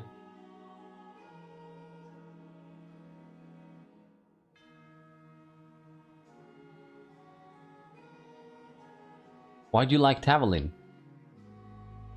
I think if we transfer him to the Faculty of Safetyology, no accidents will happen.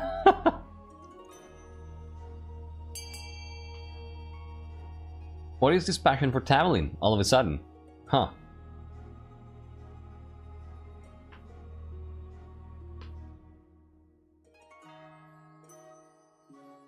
Okay.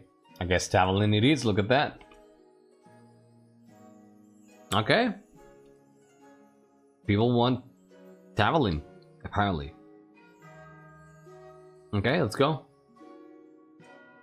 I appreciate Sparse Corruption voting for my option. Hire new professors from Tavalin.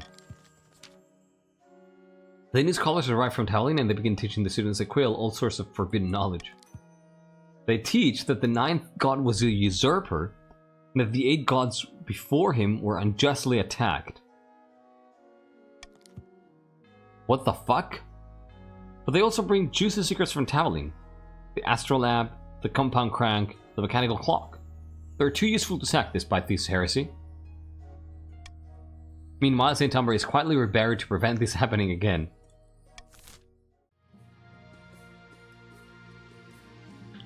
I didn't know that's what happened. Okay.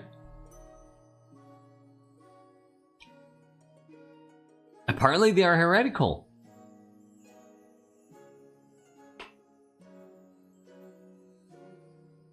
Just kidding. Yeah, they might be... Oh my god.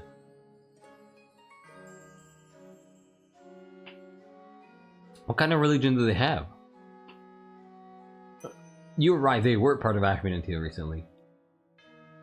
But this sounds like a very different version of Ninetheism, right? Like Atheism or something.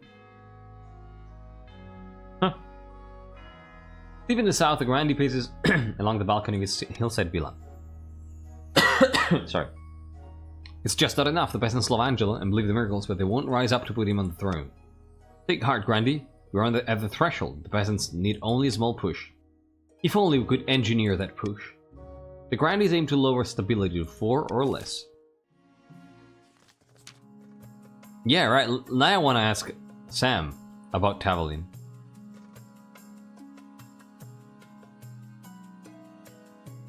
Along the coast, low patrician sparse corruption is visiting the wizard Scrampton in his cliffside tower, built of knotted coral and seashells.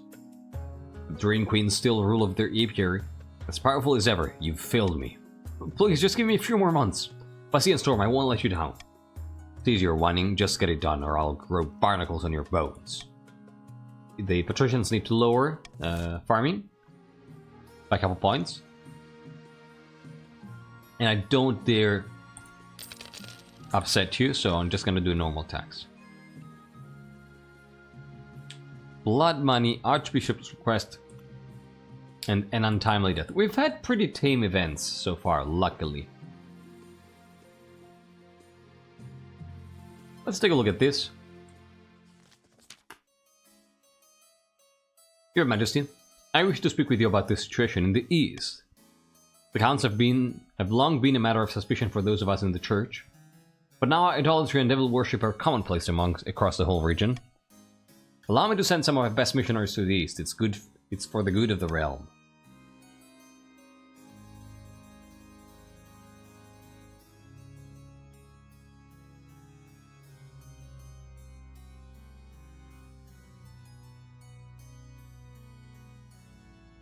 You know what?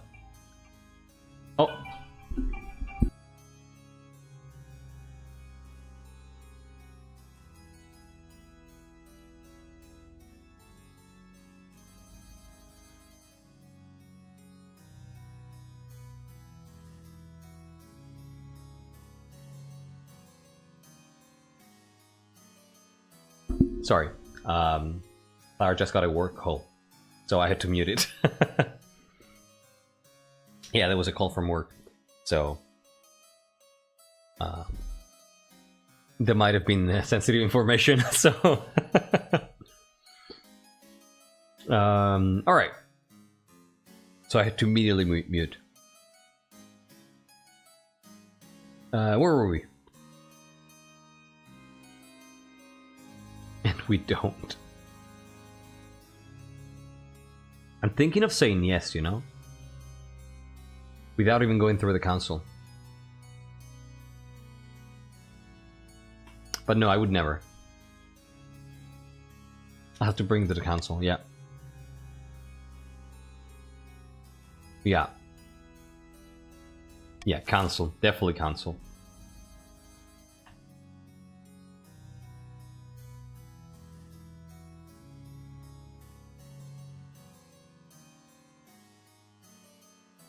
And I think we should do Call for Unity on this one.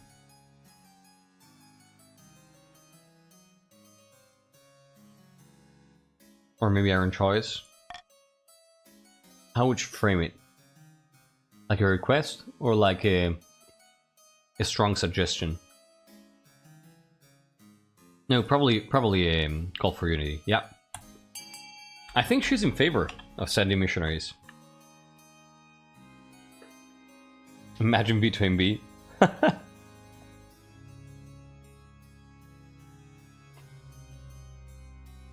Oh my god. This is gonna be close. Gonna get missionaries in the coast? I would love to send them. 9 to 9.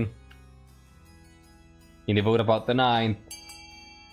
If you haven't voted, vote now. Or I'm gonna just pass A. I'm gonna count down from 5, 4, 3, 2, 1, and 0. Alright, A it is. This is a power play by the church, plain and simple. We won't forget this.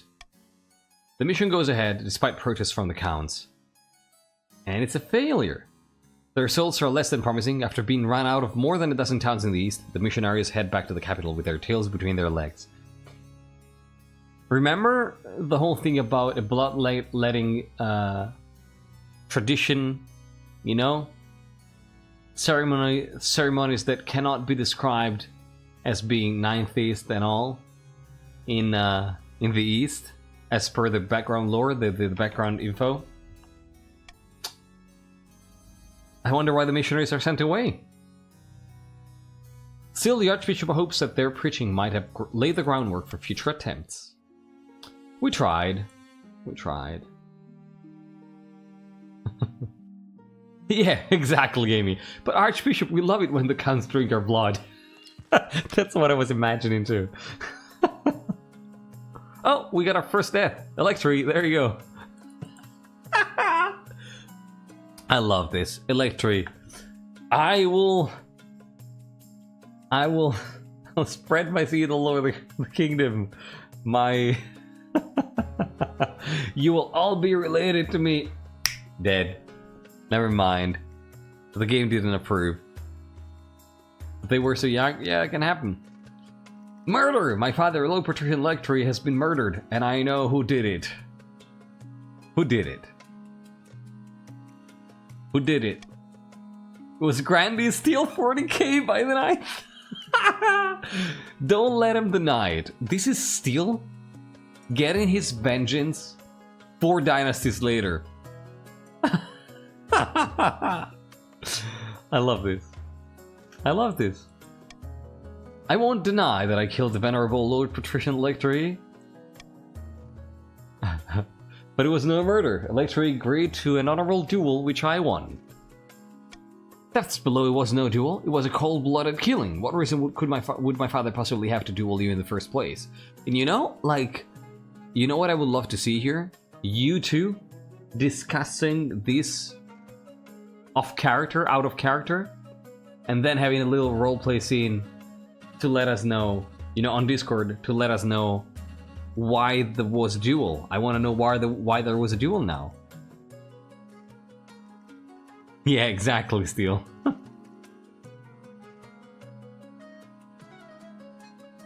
What reason would my father possibly have to duel you in the first place? The reason for any duel is between the challenger and the challengee, a private matter not fit for this council. So, hold a trial for Grandy Steel. This Grandy is a danger to all. I mean, I'm going to say investigation here. I'm going to strictly say investigation, for sure.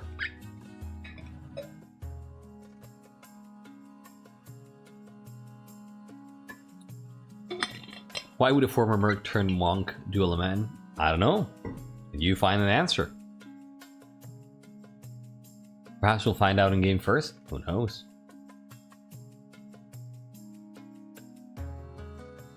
Now the sun is to pick up where the father left off. Right? I think that investigation is the only fair option here. 17-2, this looks pretty decided. I'm just gonna go ahead and click.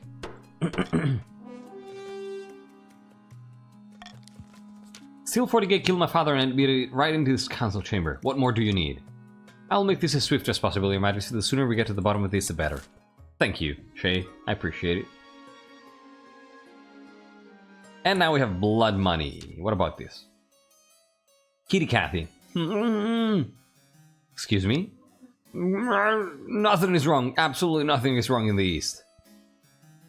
That calls for a celebratory glass of wine, I think. There's definitely not an old witch who lives at the border of my lands, and I definitely haven't been having money trouble. And most importantly, she didn't offer me a fortune in exchange for just a drop of my blood, an offer which I absolutely didn't accept.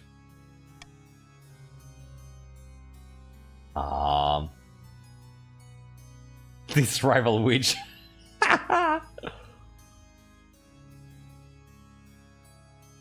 Yeah, right? Looks very similar to you, Hesperus.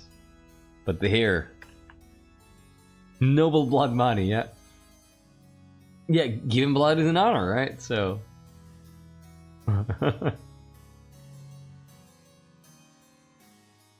Reverse bloodletting.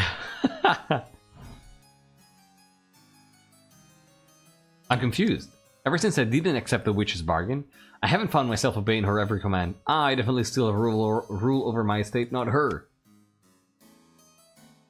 Furthermore, she didn't forbid me from telling you any of this, and I'm not using negative statesman to bypass her magic.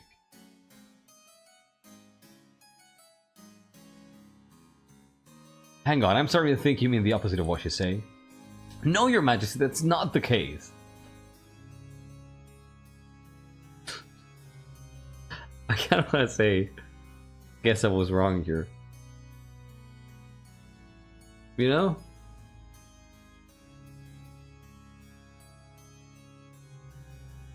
Is she smart enough to realize?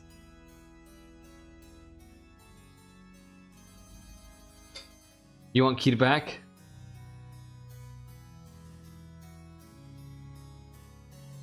For the memes. Yeah, we try to not really do things for the memes here, but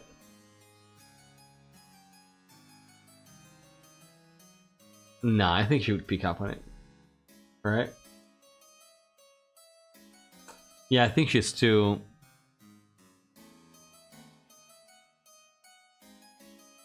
Are most of the royal curse breakers with the Inquisition? Bold plan, asking them for aid. Jesus.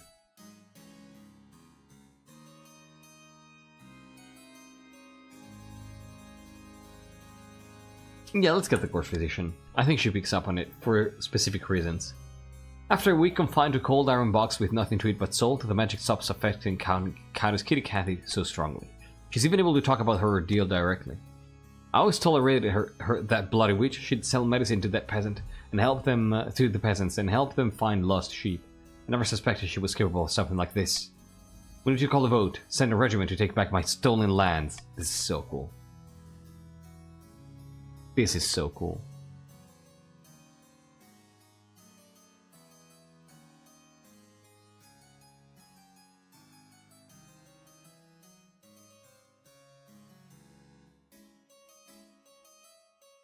I think that if we take the lands back, we probably burn the witch, right? So I don't think that B is an option.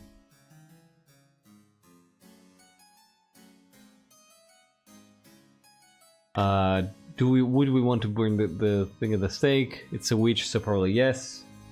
Let Kitty Cathy suffer the consequence of her bargain. No, we actually don't want to do that. Yeah. Yeah, no, we don't want to do that. So it's either A or B.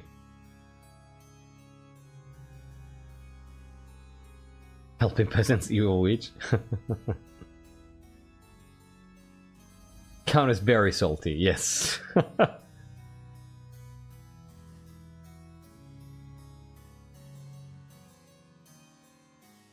So, looks like it's gonna be A. We're gonna try to burn this witch at the stake. Good stuff.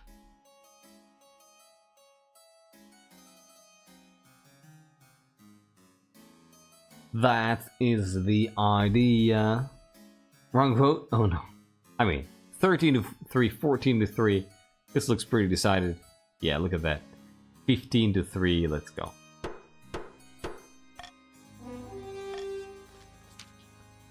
And it's a success! When the eastern troops arrive on Countess Kitty's estate, the land itself fights back. The soil opens up beneath them, trees swipe at their horses. But they fight their way through with minimal losses. The witch tries to escape, but she's caught by sentries posted around the perimeter. That even the witch is burned in the town square as the peasants watch in silence. Countess Kitty Cathy is pathetically grateful for the return of her ancestral home.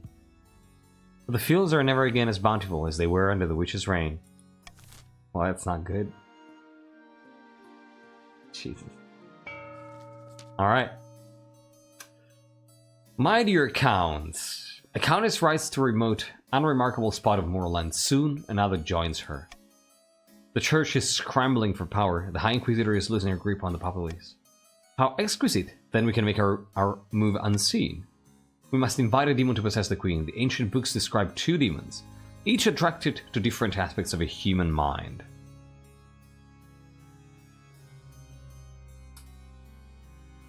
So, Counts of the East, get ready for the vote here.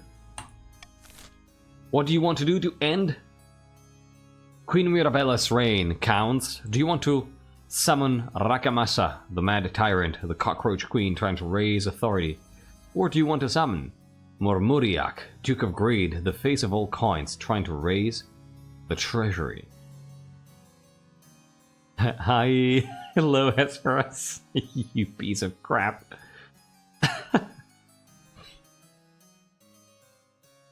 Yeah, looks like it's gonna be Rakamasa. Yeah, the more votes come in, the more Rakamasa it seems like it's going to be. That's a prancing unicorn, I see. I recommend everybody doing yeah, no worries, 30. I recommend doing a refresh for everybody. Just to make sure here, because I've seen some people take quite some time to vote, so while we finish this event, I would recommend doing a quick refresh. Alright, looks like it's gonna be A, let's go.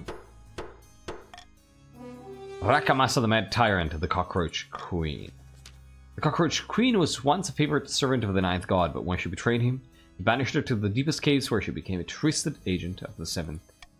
She desires to rise to power once more. She will be attracted to a powerful queen whose authority is unquestioned. For the final stage of their scheme, the counts must raise authority to at least 9. Huh. Sure, my moral standards suck. I think I'll stick to these, right?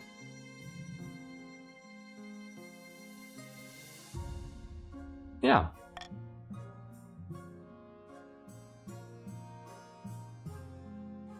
Spy Master's investigation, the deceased, and bones for sale. Oh, these are not good. None of these is good. Let's start with the investigation. I hope not, Swede.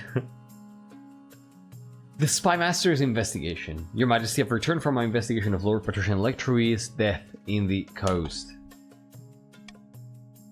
And what did you find? I found a heap of burnt parchment at the back of a hearth. Servants say steel 40k threw them in the fire right after Lord Lectury's death. They were totally illegible, but I made out one detail from the scraps that were left. Steel 40k's breast. It's clear that Grandy Steel 40k wanted to cover up something. It's a motive for murder, without a doubt. Aha.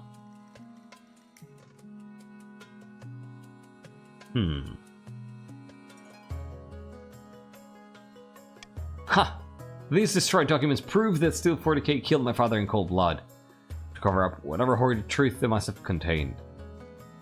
A murderer and a conspirator. Smart. Very good way to turn you around. So...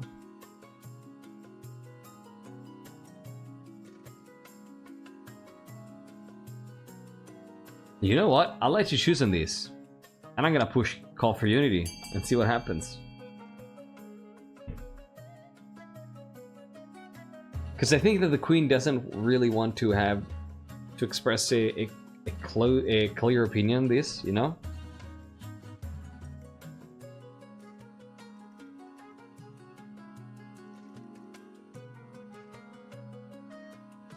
Shoo.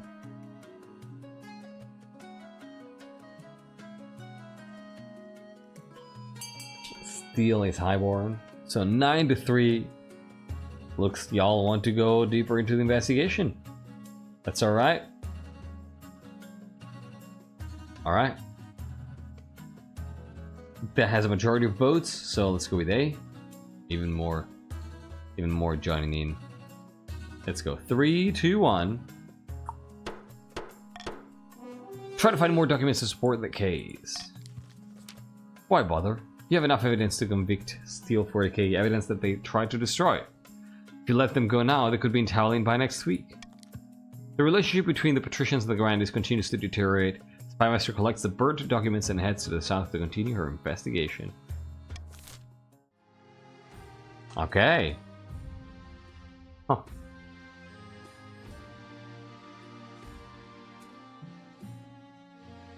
Huh. Let's continue. One's for sale. Our very own Saint Umber here. Your Holiness, some accursed grave robbers have dug up my ancestor Saint Umber. Jesus Christ. They've boiled him down to his bones and are selling them as holy relics. The gullible peasants believe each bone brings good fortune and keeps away vermin. We must put a stop to it. Okay.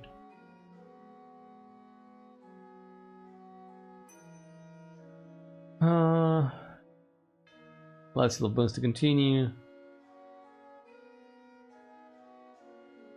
I some of the lucky bones for the palette. I might need them.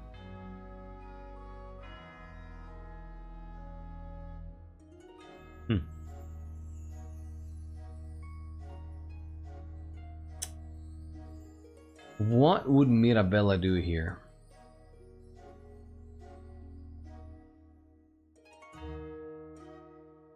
Probably B, I guess. Probably B. I think she's too scared to be decisive.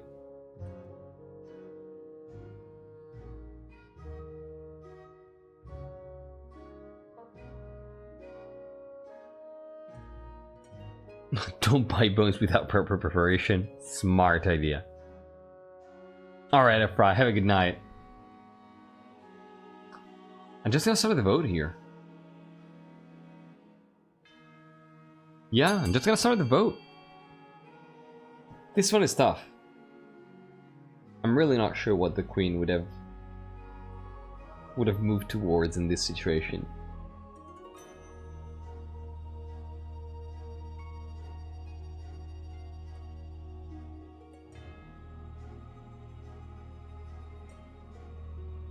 So 65, it looks like this is of course gonna be a tie. That's what it looks like.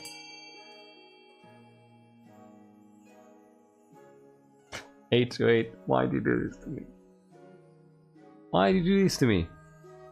8 to 9. I'm gonna count down. If I swear to God, if this is a tie in the end, I'm gonna just walk away. It's currently 8 to 9. I'm gonna count down from 5, 4, 3, 2. It's currently a tie. Please, somebody vote. 1. And 0. Thank God it's not a tie. Okay. Somebody saved it at the very last second. Morgrim, how dare you. Send the Inquisition to track down the grave robbers. We will find these villains and we will make them pay in blood and fire. And it's a success! The High... Oh my god, we've been so goddamn lucky. The High Inquisitor is ruthless in her pursuit of the grave robbers. If any curio shops have done business with St. Bones, she erases them to the ground. Before the week is out, the grave robbers are burned at the stake in a southern city square. Their ill-gotten gold is confiscated for the treasury. But it's too late for St. Umber's bones... for St. Umber, whose bones have been scattered among the most gullible and superstitious southerners. God. Oh god. Well, let's move on to the seas. Thumbscrew, welcome back. You missed a bunch. The elderly Lady Patrician Dimitra, causing many times removed a Lady Patrician Ithanase, died in her sleep last week. She was nearly 90, would you believe? A better end than most of us get. Indeed, Your Majesty, she stayed at home in the coast most of the time, enjoying herself. She would have spent more time on her accounting. She died without a will, and the nobles are scrambling for her estate. Lady Patrician Dimitra was my relative. I wrote her at least once a year. Ethan Hayes, of course. The estate should be mine. And I did. My late great-grandfather used to play backgammon with her. He swore she intends to leave it to our family. By the ninth, that's a pitiful claim. So, we have a backgammon claim here. So I would say we definitely don't do that. Definitely veto the coastal peasants, and then I'll let you vote. And I'm gonna be back in a second here. You vote though. Vote on this.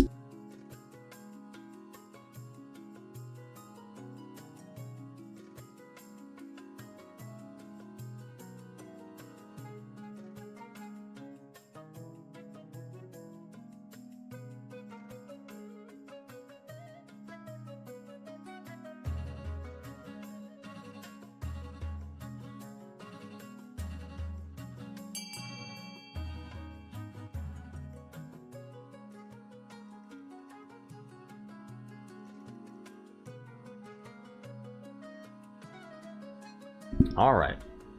So, what happened here? Wow, the patricians. The patricians have gone following party lines here. Yeah, the patricians locked in all of a sudden, exactly. Oh my god. So Ethan is gonna get even richer now. That's so perfect, Kate. Headline news: Patricians unite on giving patricians money ruling. Yeah. Yeah, exactly. Count Adit shakes his head, muttering with his friends about favoritism in the council. Shiny. Thank you so much for the 100 beaties, Shiny. You really don't have to do this. You already helped way enough.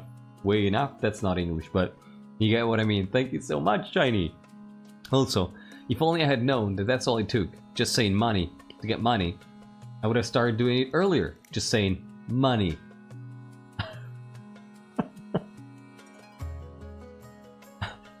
Thank you, Shiny.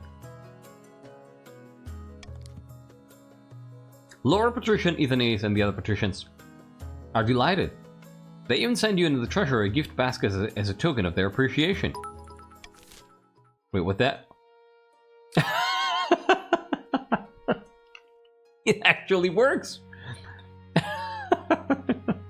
Sorry, I didn't intend to say money again. Shiny, sorry, my bad. Oh, sorry, I won't say money again, I swear. Alexa! How you doing, Alexa? Welcome in! Hope you're well. What are you saying, Amy? That your noble doesn't particularly care about money? Is that what you're saying? That you don't care about money? That's another. It works. That's fantastic. See? It's I wish I'd known earlier.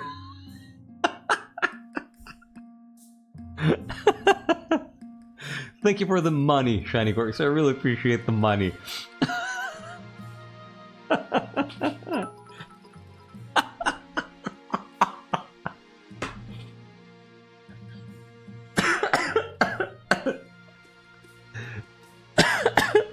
You found the cheat code. Oh god, all this money is gonna kill me. Quick, change the code. Quick, change the code, because we cannot go on for long.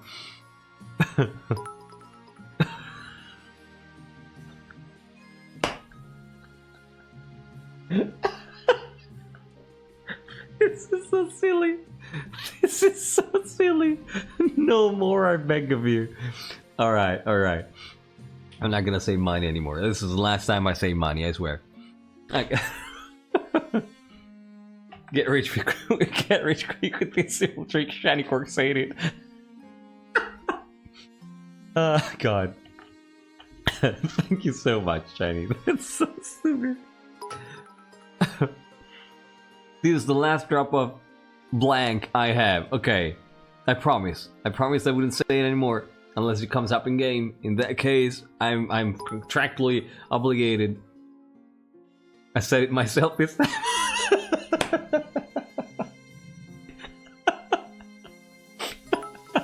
This is... What's going on? I'm married. It's now a curse. I like this kind of curse, I'm not gonna lie. You know, of all the curses, I don't mind it.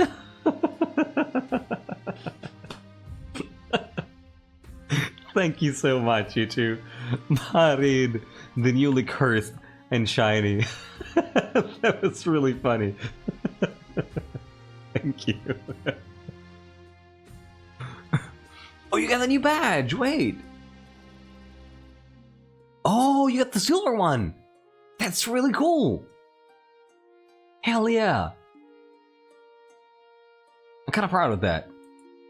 It's one of the first pixel art things I did. I did it myself. It's really cool.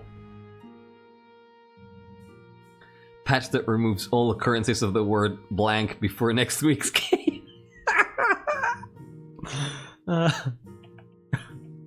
Congrats on the new badge, Shiny. I'm glad to see that somebody's using it. Hell yeah. And thank you so much, buddy. And you and Marid. But yeah, that skit was really funny. Thank you.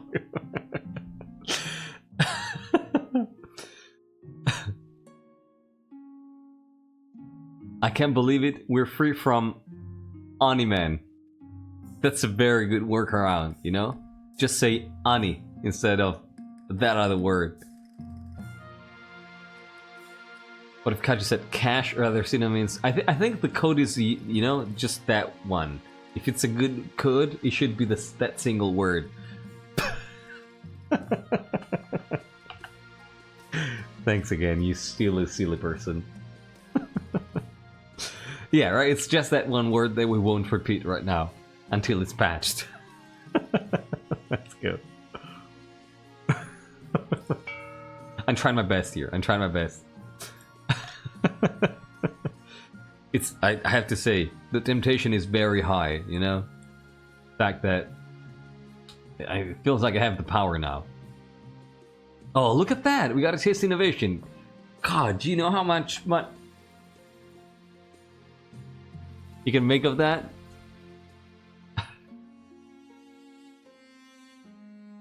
No, Hespers, no, don't do that, don't do that.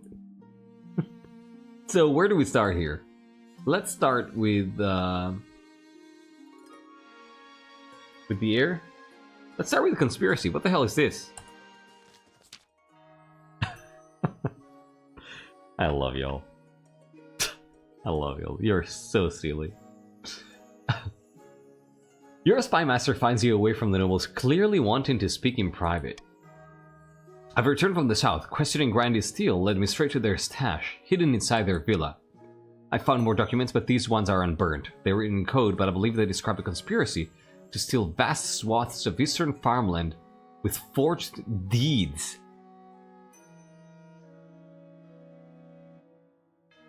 They want to steal eastern farmland after a famine, at the end of which the east was the region that had the highest stocks. Oh my god! Now this is gonna set the south and the east against each other for real. Oh my god, you motherfuckers! This makes it so much worse. Oh. If my deciphering is accurate, which it is, then we must move delicately or risk civil war.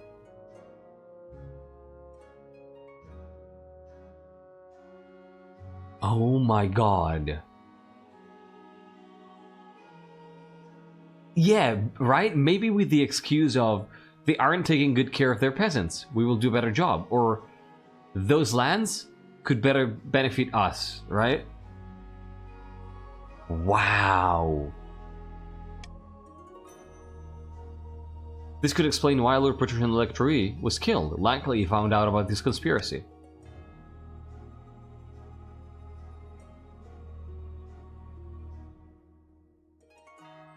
Let's forget this ever happened. Oh my god. Oh, this is a really tough decision. Oh my god, Queen Mirabella.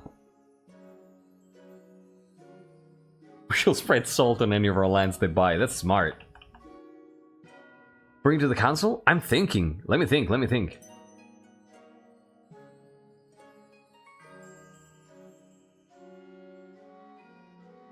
Oh. Yeah, exactly. What Khan is saying, right? Eastern lands are, by lore, the most fertile in the kingdom. After the calamitous famine, some grandees might have come up with a conspiracy to take control of it in order to feed the south. Yeah. Yeah, this is insane. Steel? No all caps. First and last warning.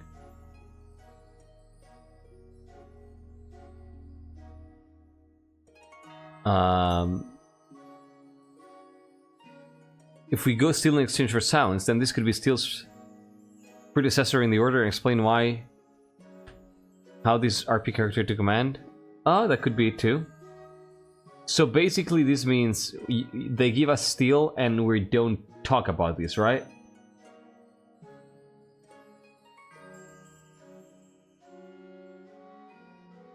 Oh shit. This is super... Mirabella.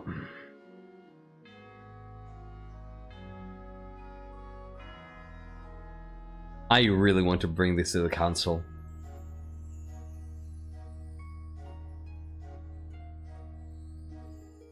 I really want to bring this to the council.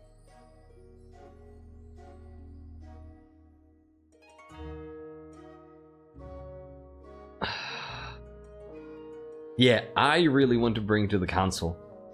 But RP-wise, Mirabella.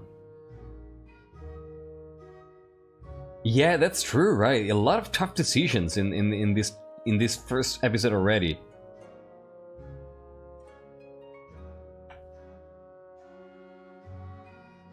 Oh. I think she'd probably try to hide it, you know? I think she'd probably try to hide it.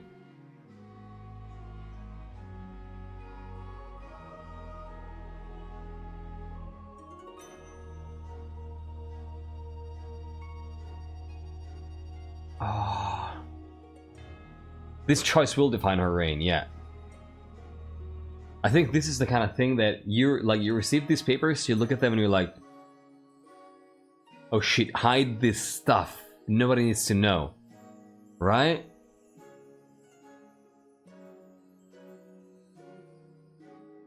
But if he's forgotten, Electri would be mad about their father. But like, what is more dire for a kingdom that's recovering from famine, right? Is it one noble being mad, or is it a possible civil war? This event would fit perfectly with House Howitzer and the Order of the Gold Faction. Gold Falcon could put their presence here with the famine from unknown sources. Oh my god. Oh my god, you're right.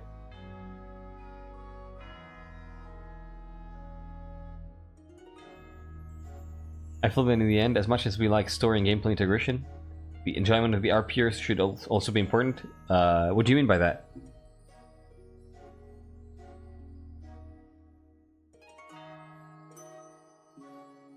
If my noble knew, he would advise the queen to cover this up, but of course he doesn't know. Yeah.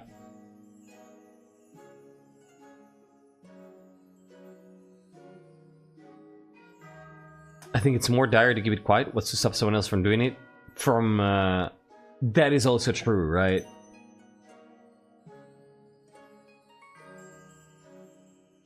If your goal is stability, I doubt a civil war would go with that. You must support democracy? I really don't. I just wanted to play a peaceful character for once. Yeah, that's true. Oh yeah, no. I agree with what you mean. With what you're saying, Maito. Yeah. No. Like we can say that. We can definitely say that that this was the predecessor, right, or whatever.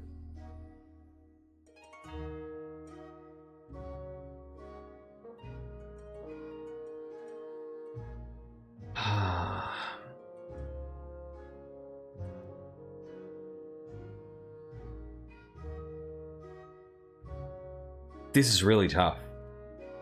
This might be one of the toughest choices that I've ever had in one of these RP dynasties, I'm not gonna lie.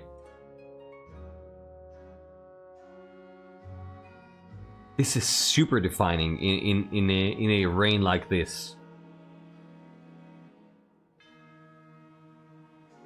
God.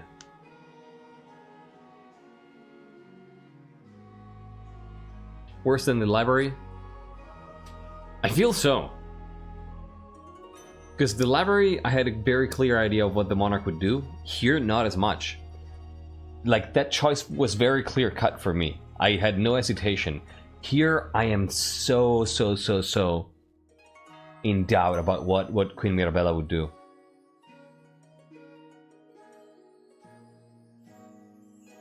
Because, like, the second option I think is out of the question, because that feels like blackmail, right? Give me this man, and I won't tell anybody of your dark secret. No, I don't think she would do that, because that would create enmity on the side of the Grandies, right? Oh yeah, this is absolutely full dynasty lore changing choice. I agree. So I think that the second option is out, is to be excluded. So it is either this is very serious, we should bring it to the council, or this is very serious, we should never talk about it.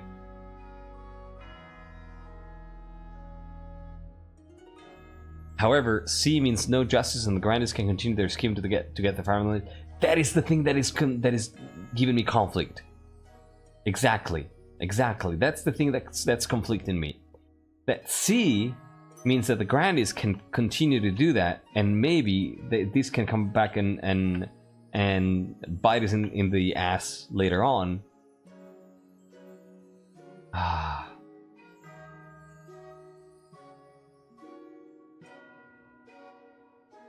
Fuck.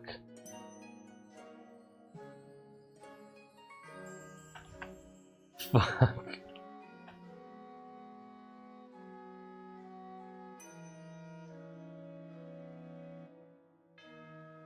Queen Mirabella. I need to read her what I wrote here for her traits, quote unquote.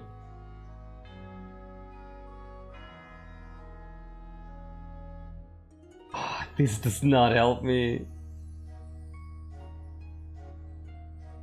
This does not help me.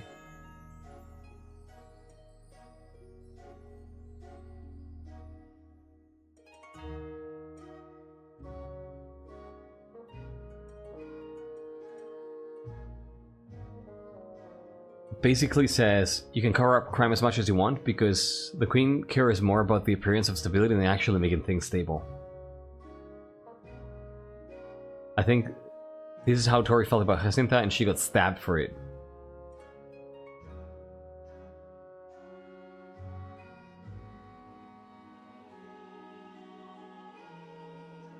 I'm starting to lean towards council here.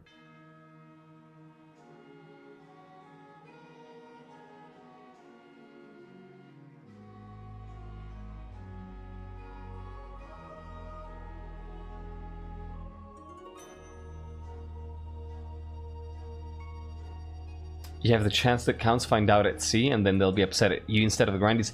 That is one of the reasons why I'm starting to lean towards A. Would you rather have a civil war or a bunch of counts angry at you specifically? The thing is, A, I don't think is a guaranteed civil war.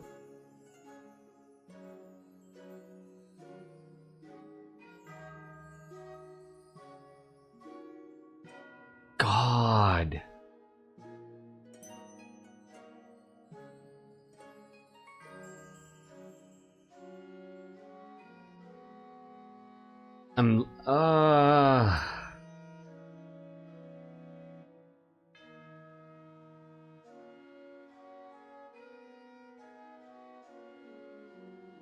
That's what I'm hoping, Amy, exactly. I think A has a chance for Mirabella to play it cool and try to let cooler heads prevail.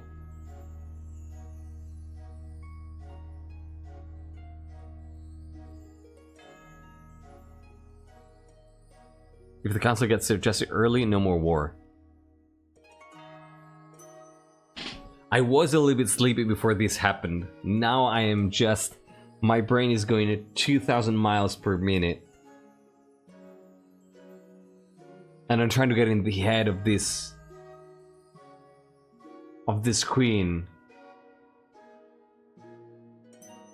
Who's frankly terrified of nobles and peasants alike. She's scared. That's what she is, right? Like, she's seen her father being assailed by commoners and die as a result of the injuries. And she has heard about nobles conspiring, and she's probably heard of nobles murdering some royals in the past, so she's scared. Fear is her main emotion. All she wants to do is try to maintain the status quo.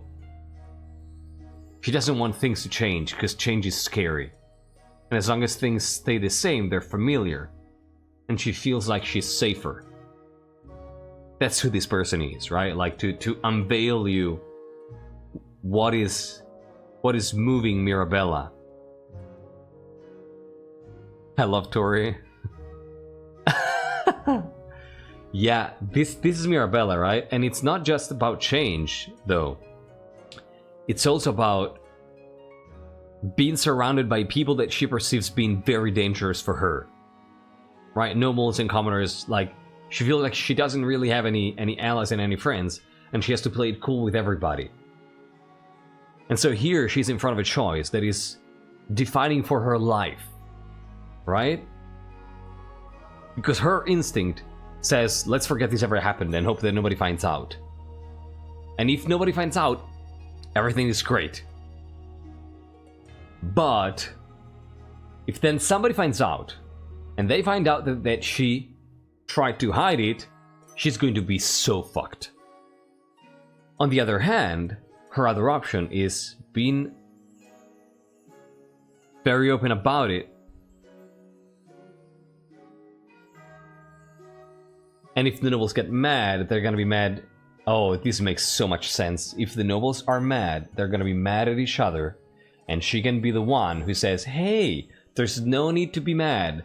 Let's reason and let's be cool with each other. And if she manages to do that, they're gonna like her.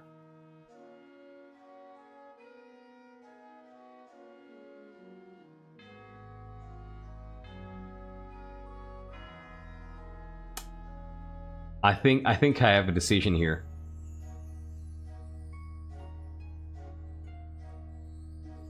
Oh, I just explained why I would go for both Kane.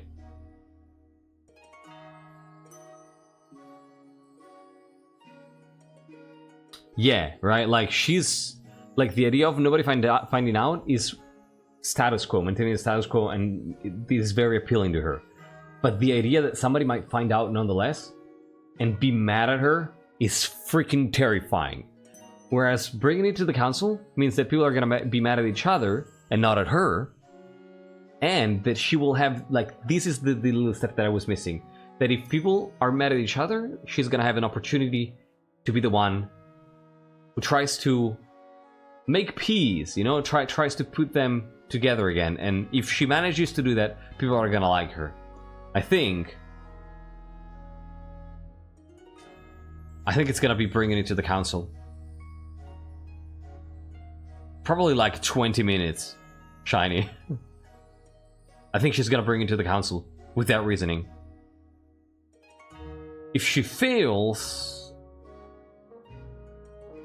she's fucked. But this is serious. There is no guarantee either way.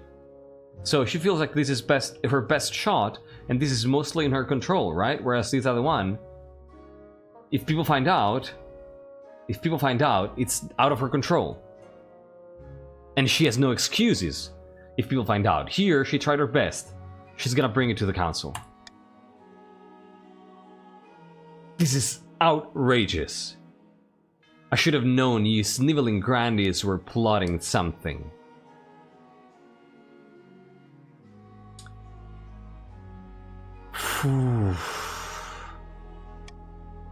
So this is what my father died for? To cover up a terrible conspiracy? By the ninth, the grandees will suffer for this. What was the thing that was mentioned earlier in chat? Oh, grandees and patricians are gonna go against the counts. Now everybody hates the grandees. What are our options here? The grandees must pay a hefty compensation. Hang the primary conspirators. Offer plea bargain. The grandees give still 40k and their lives be spared. Take no drastic action. These documents are probably fake anyway.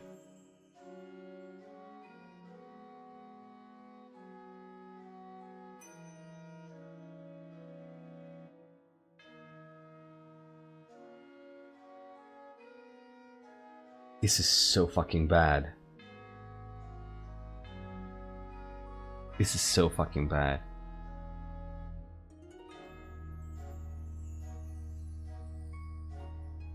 Around 30 minutes. Wow. I love that. The conspiracy was the South was planning to steal some agricultural land from the East after the famine. Yeah. Thank you for checking that, Marley. I love... Can I just say, real quick, before we start the vote? I love that we can... That as a community, we end up spending like 30 minutes on a freaking question just because it has insane lore implications. And I love that we're all here thinking and discussing this, and you know, because in 1,000 other streams, discussing for 30 minutes on something would lead to everybody leaving and me and like 2 nerds staying in chat and discussing it. Whereas here, this is what we do. I love this so much. Thank you for being nerds together with me. I love you all. God damn it. I love you so much. How can we now treat them as fake? Yeah, no, I don't think we can.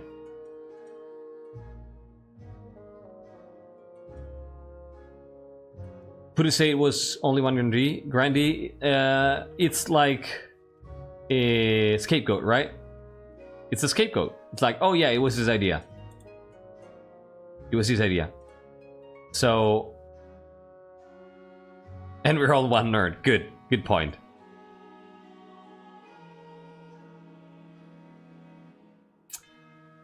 I think, and this has the chance of being disastrous.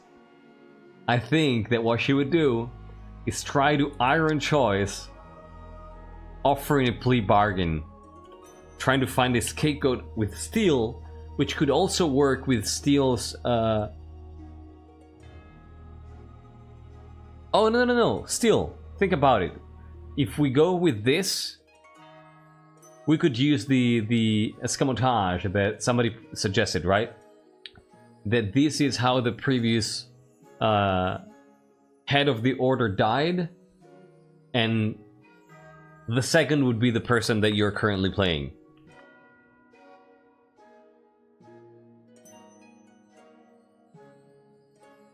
I think this is what she pushes. Oh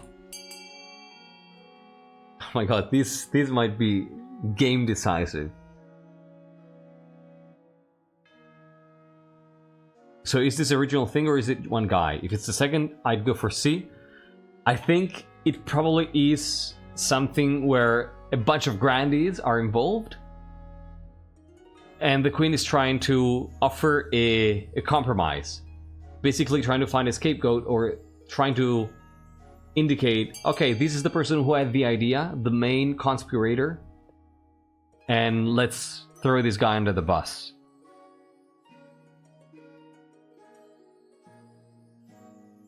My country would 100% throw someone else under the cart. 8 to 12. The decision is yours, my friends. The decision is yours. 9 to 12. Hang the primary conspirators, all of them, or just grab steel.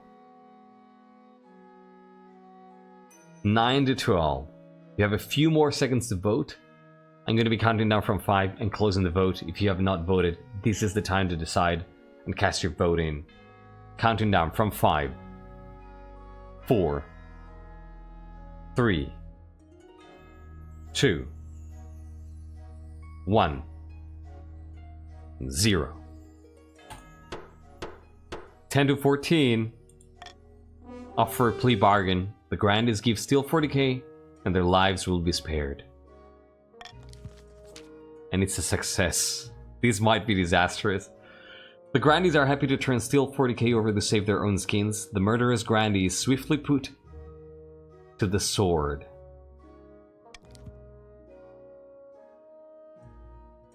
What is this word? Gramercy? Council, I'm glad justice could finally be done. And what about the conspiracy against us? Do we have to simply trust the grandees not to act on it?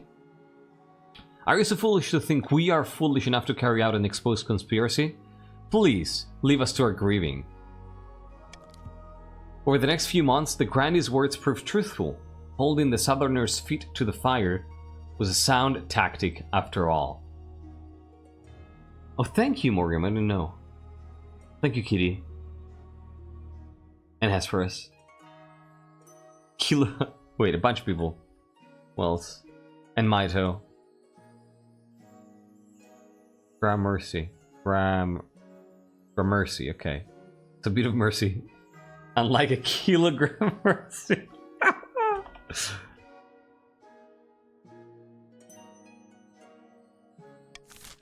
Oh my god. These had the potential to be disastrous. I really want to see the RP on this. Also, let's be honest here.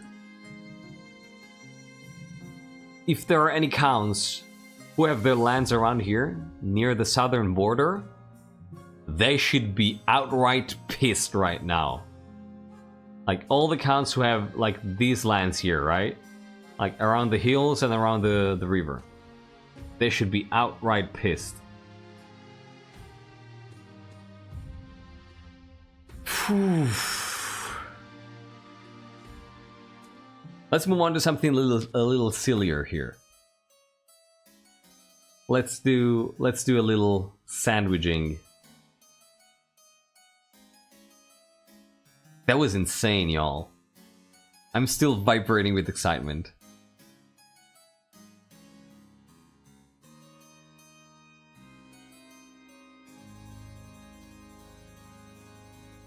Oh, Vaspier, look at that. Oh yeah, absolutely. Like, this has so many ramifications, right? the idea that the Grandees would threaten the stability of the kingdom, the idea is that the Grandees would think themselves superior to the Counts, right? In the sense of, oh yeah, they're treating their peasant like shit, we know better. The Counts should be pissed at that. The patricians should be pissed that the Grandees would threaten the stability of the kingdom. Right? There are a bunch of reasons.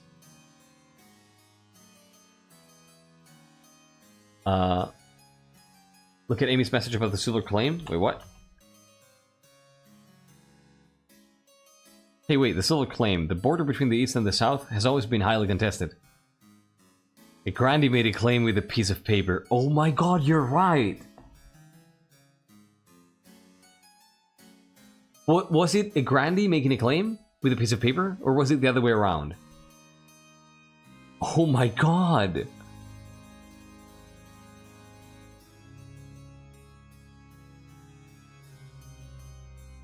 I totally invented it. It was a Grandee. Holy shit! This fucking game. A Grandee with fake papers. There was a trial, right? There was a test.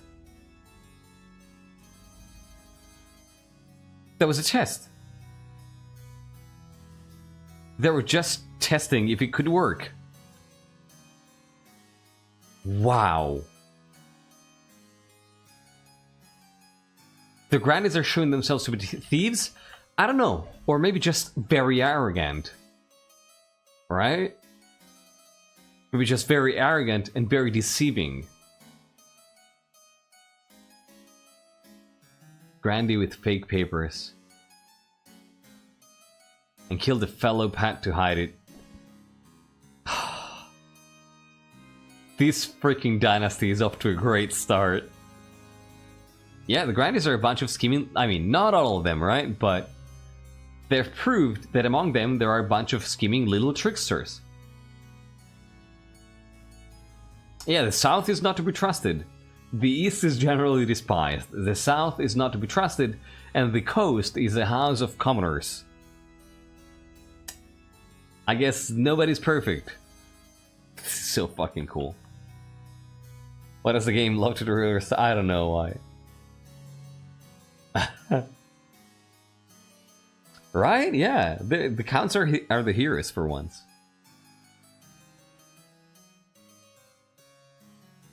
How are we getting the peasant haters and peasant lovers on the same side? Because we're good.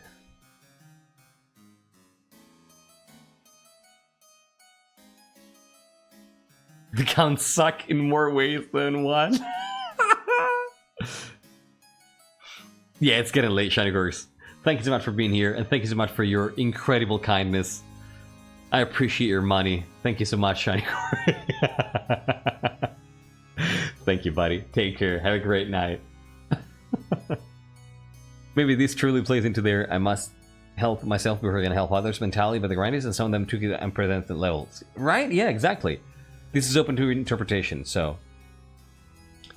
Rejoice, you can say the M word again.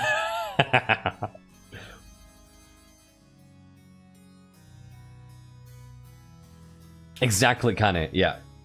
Yeah. Alright, let's go. Let's continue. I don't mean to exaggerate, your grace, but I believe I have pioneered the most incredible invention in the history of mankind. I was hosting a small party, playing cards with some old friends. I called for a servant to bring me something to eat that was both tasty and convenient, so my hands were occupied. What my servant brought me that evening will change the world forever, your grace. Show me. Behold! She holds in the air a plate. Atop the plate are 2 slices of bread with a piece of meat wedged between them. This allows the hungry noble to consume 2 slices of bread plus meat all at once, saving valuable time. Meanwhile, the bread serves as an impregnable barrier, preventing one's hands from being besmirched by meaty juices. Astonishing! Naturally, since this is my invention, I propose we name it after me. In a few years' time, I expect everyone to be enjoying a nice Vaspir for lunch. Sadly, I couldn't have the servant. What do you mean by that, Vaspir?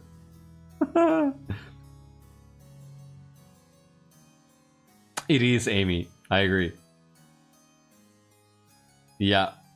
But naturally, this innovation cannot be made available for free. Every time a fast beer is consumed, I expect a small royalty payment. Well... Nah.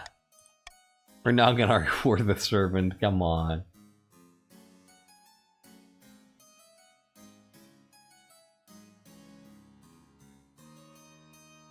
I mean, I'm okay with whatever the council decides here.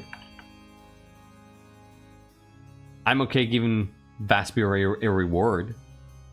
So...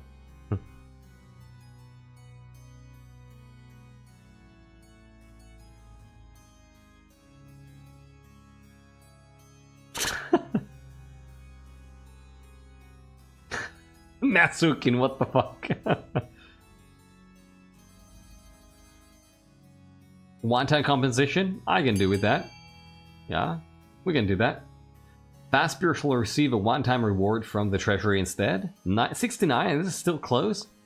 Let me count down from 5 here, alright? So, 7 to 9. See, this is close. It could be 8 to 9. It could be tied. Counting down from 5. 9 to 9. It's tied. Vote, vote, vote. 4. 3. 2. It's 10 to 10. 1. And 0. 11 to 10 in the end. 11 to 10. No, Vaspirs are too delicious to be controlled. Drakov's bones. If you don't reward me, how do you expect to motivate the next great innovator? Vaspirs prove a massively popular luncheon. Bakeries spring up across the east, experimenting with new ingredients. Turns out you can put almost anything between 2 pieces of bread. You know, Vaspir is actually a good name for a snack. I wanted to pay you, Vaspir. You cannot fetter the Vaspir market. I wanted to pay you. If it had been a tie, I would have paid you. What's left? Heir? Okay. Should I die, I asked them a crown be passed down to. My cousin, an adopted... My cousin, an adopted child.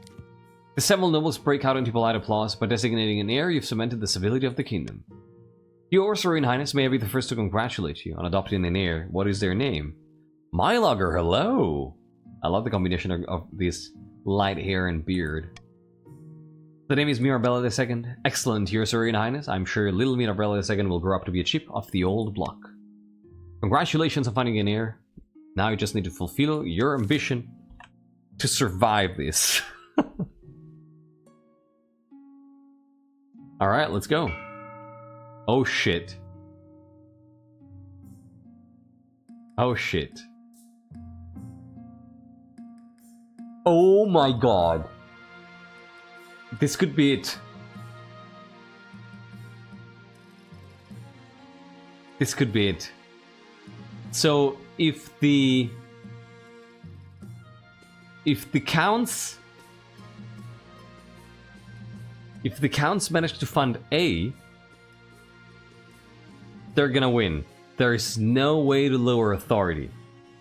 So the only way to do this, the only way for the other 2 regions to prevent the counts from winning is to fund 2 buildings, 2 other buildings.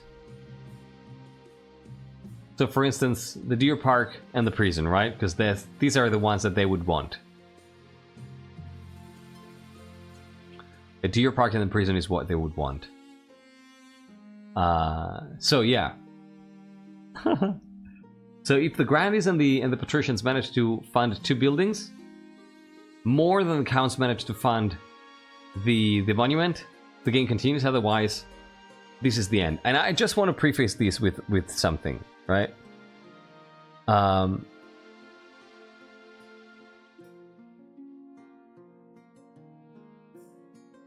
the one hand, there's a much of a game winner on Agitha. How do I pronounce that name? Agitha? Agatha? Isn't much of a game winner. On the other hand, new game mechanics. That's true. But yeah, right, like, what I want to mention is... imagine being the Counts now. And finding out about a conspiracy against you to steal away some of your land. How do you feel about that? Right? Like the idea of being able to grasp the throne for yourself and do justice doesn't sound half as bad, right? So, yeah.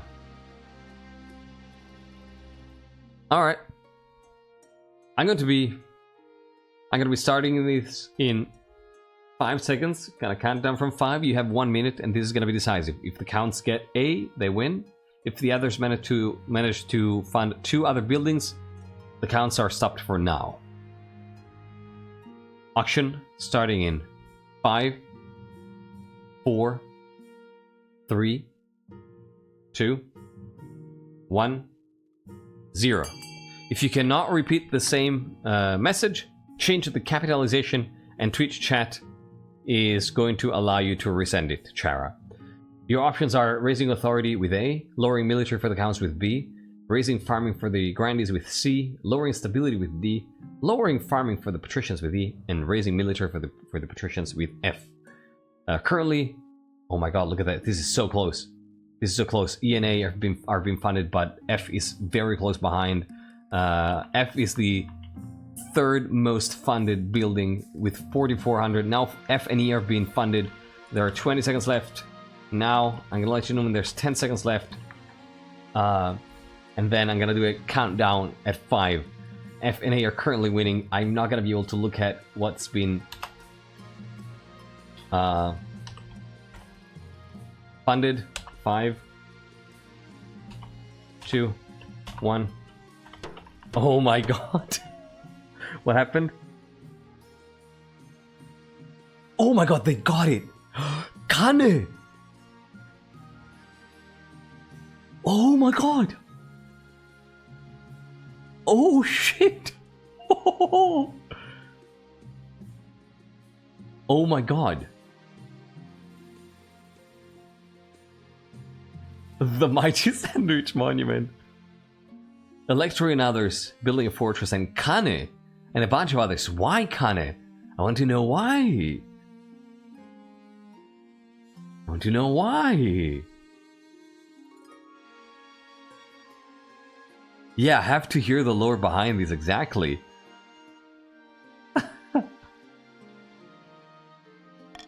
Oh my god. Please. Please, I do want to know. A nightmare. Late into the night, his sleep is fitful.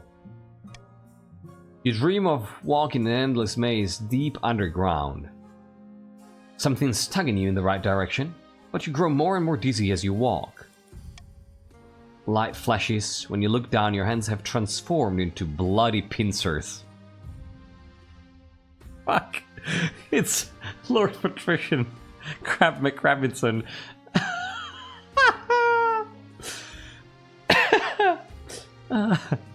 In a moment of clarity, you understand where you need to be. Focus in your hands. Of course, more Grim. You're probably gonna need more than one. Let me send it to you now.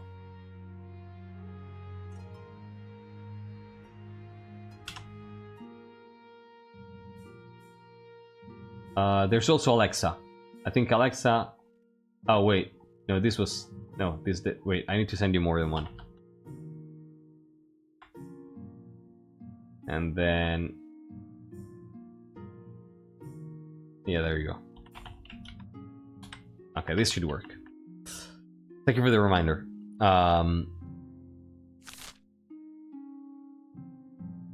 The bloody pincers are a metaphor for how you pincered Orid. Oh no! No.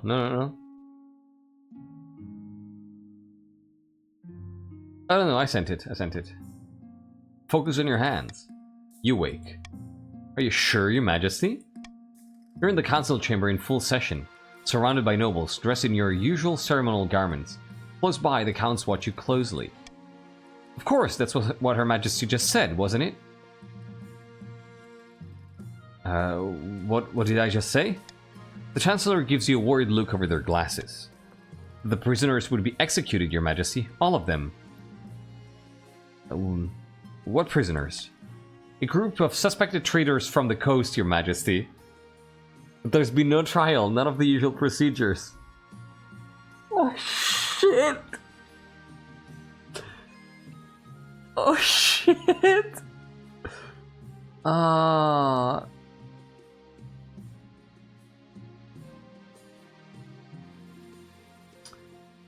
Were they involved in this? Because probably the counts became paranoid that the coast would want to take money, land away from them too.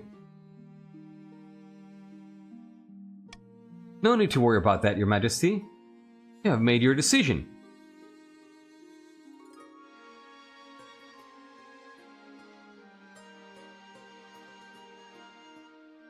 This isn't right at all.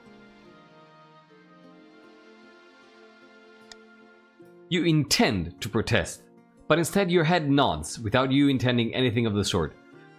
Hesperus, are you sure this is my choice?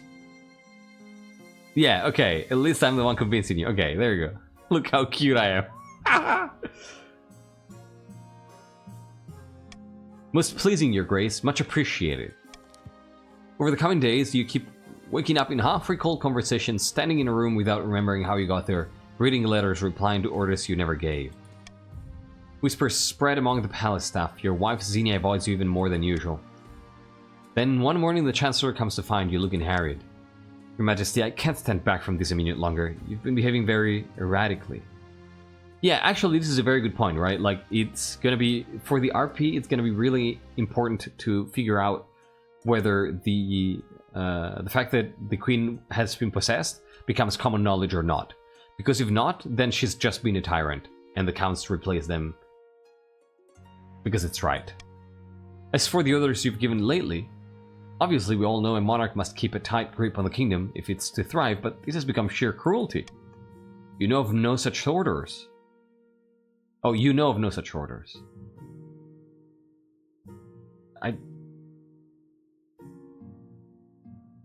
I just need a break. You took some time away from your duties, pottering around the palace and indulging your hobbies. The palace is quieter. It's been a while since you saw the Chancellor or the rest of the staff. But while you're walking in the gardens, a strange ringing starts to echo in your ears.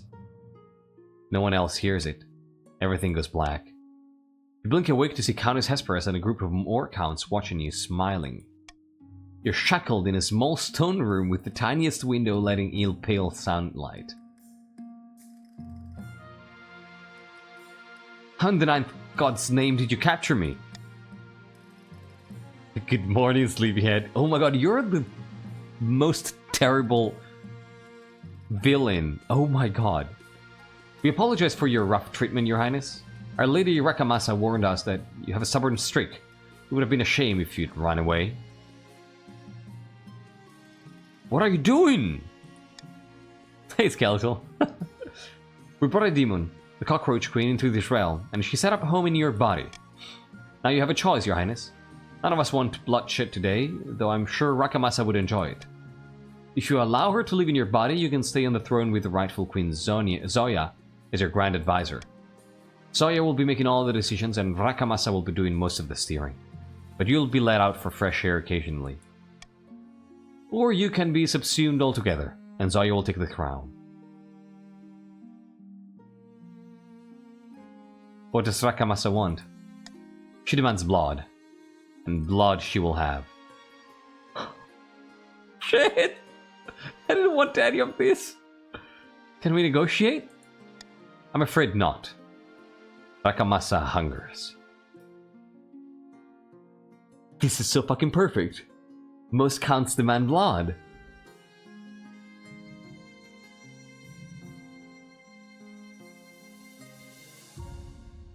I think she caves. Fine. Ha! How exquisite. I knew you'd see sense, Your Grace. The counts untie you, but the ringing in your ears remains. Now that you focus on the sound, it almost sounds like laughter. You return to your throne under the count's guidance, while Zoya gains a firm grip on the kingdom. The nobles quickly fall into line. Zoya is praised as the best advisor the crown could hope for. Naturally, there are gaps in your memory, larger and more frequent as time goes on. But for now, you're surviving. Though you couldn't quite call it living. Oh my god! Good game, everybody! GG! Congrats to the counts! This is absolutely brutal! For several wretched years, the possessed Queen Mirabella did the bidding of the Eastern puppet masters. In the end, the demon hero's call drove her to madness and death. That was a wild start, yes! The Grandees prayed and prayed for a miracle to place Angelo in his rightful place on the throne, but no miracle came. The attempt to woo Crampton to the coastal cause was doomed to failure. Eventually, the wizard, bored of these mortals squabbled, fed Lord Patrician's sparse corruption to a kraken. We have a book death here. Once their useful puppet queen finally expired, it was a relatively trivial matter for the counts to ensure that Zoya took the throne, though they feared it would be more difficult to control a queen who didn't have a demon occupying her head. So Zoya is gonna take the throne while having like 10-15 years of experience ruling the kingdom as advisor. This is an insane start. Oh my god. Queen Mirabella the Stern. Makes sense. She tried her best. She tried to stay stern. Didn't quite work though. Athanase is the richest as he should be, and honest Swede the poorest. And this is Zoya, your next queen. This is so fucking good. This is so fucking good. Farming recovered a little bit. We got a much stronger military than we used to. And I'd like to remind you... Oh, she looks scary, yeah. I'd like to remind you that starting from next time, we're gonna have the new mechanics coming in. So next time, Rebellion, instead of having to be above authority and stability, you're gonna be able to start rebellions 1 point below authority and stability. So if authority and stability are at 6, you're gonna be able to start them if your defiance is at 5. All right. Plus, there's gonna be. I need to create a channel. That's what I need to do for people to discuss what they want to see in play as far as edicts go. So yeah. I love the curveball that I helped Zoya take power only for the counts to arrest coastal conspirators. That mean they betrayed me? Perhaps? Totally unexpected. It might be. Feel free to have a conversation about this with other counts on Discord and figure out how that played out, right? There is so much lore. So much lore that can happen here. So much lore. Oh. Reading everything you write in the next week is gonna be... Oh my god, so good. So good. Yeah, you get to do the funny thing.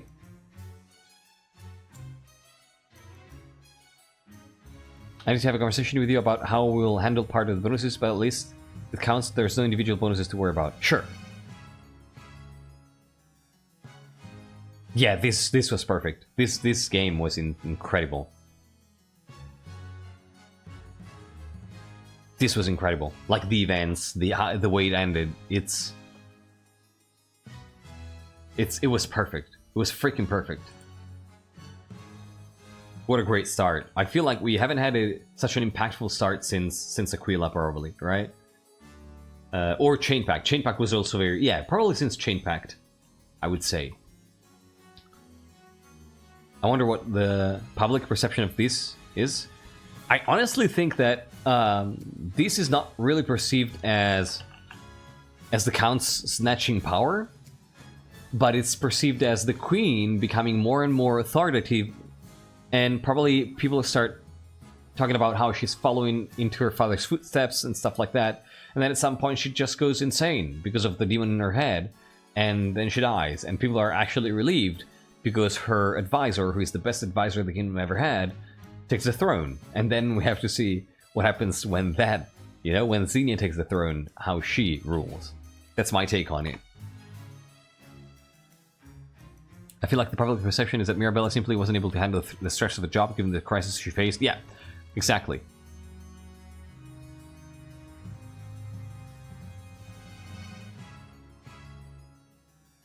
Chain pact with media section of the pack. Yeah, exactly. And Aquila.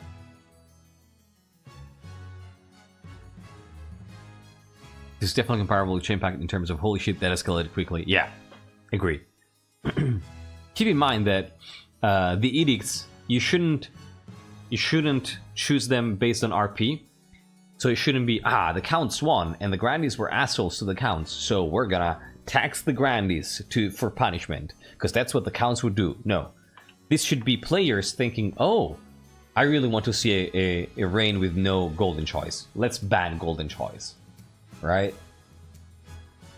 So it's not your character to choose, it's not the RP who chooses, it's you, the players. No, you should choose them based on what you want to see in game.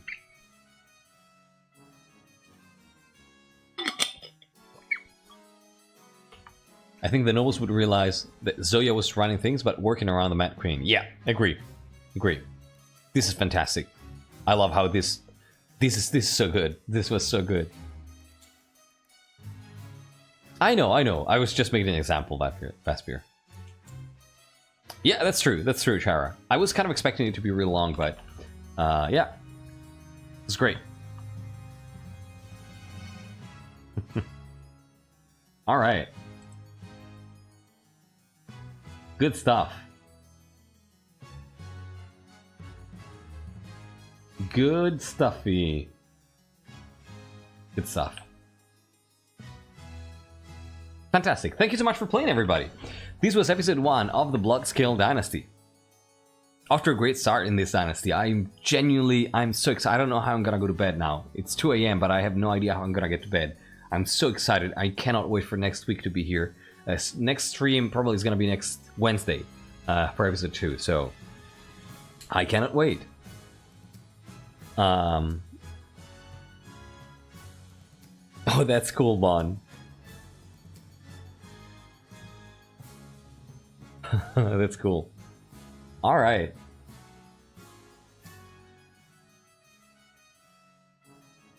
Yeah, here we are. All right, everybody. Please don't go anywhere. But first, before anything, I have a few things to tell you after I'm done with this. Okay, that's great, Morgan. Thank you. Thank you so much for being here, everybody, and for playing and for making this so special. I genuinely cannot wait to see all the lore that you'll be writing over the course of the week. It's been incredibly cool to read all the house lore that you've written in the week leading to this episode 1, and God, I'm so excited. I'm excited. I'm so excited. Yeah, please, absolutely do, Marid. Exclamation mark Discord if you want to join. That's where all the action takes place. All right. Thank you for being here for episode 1. I'll see you in episode 2 of the Bloodscale Dynasty.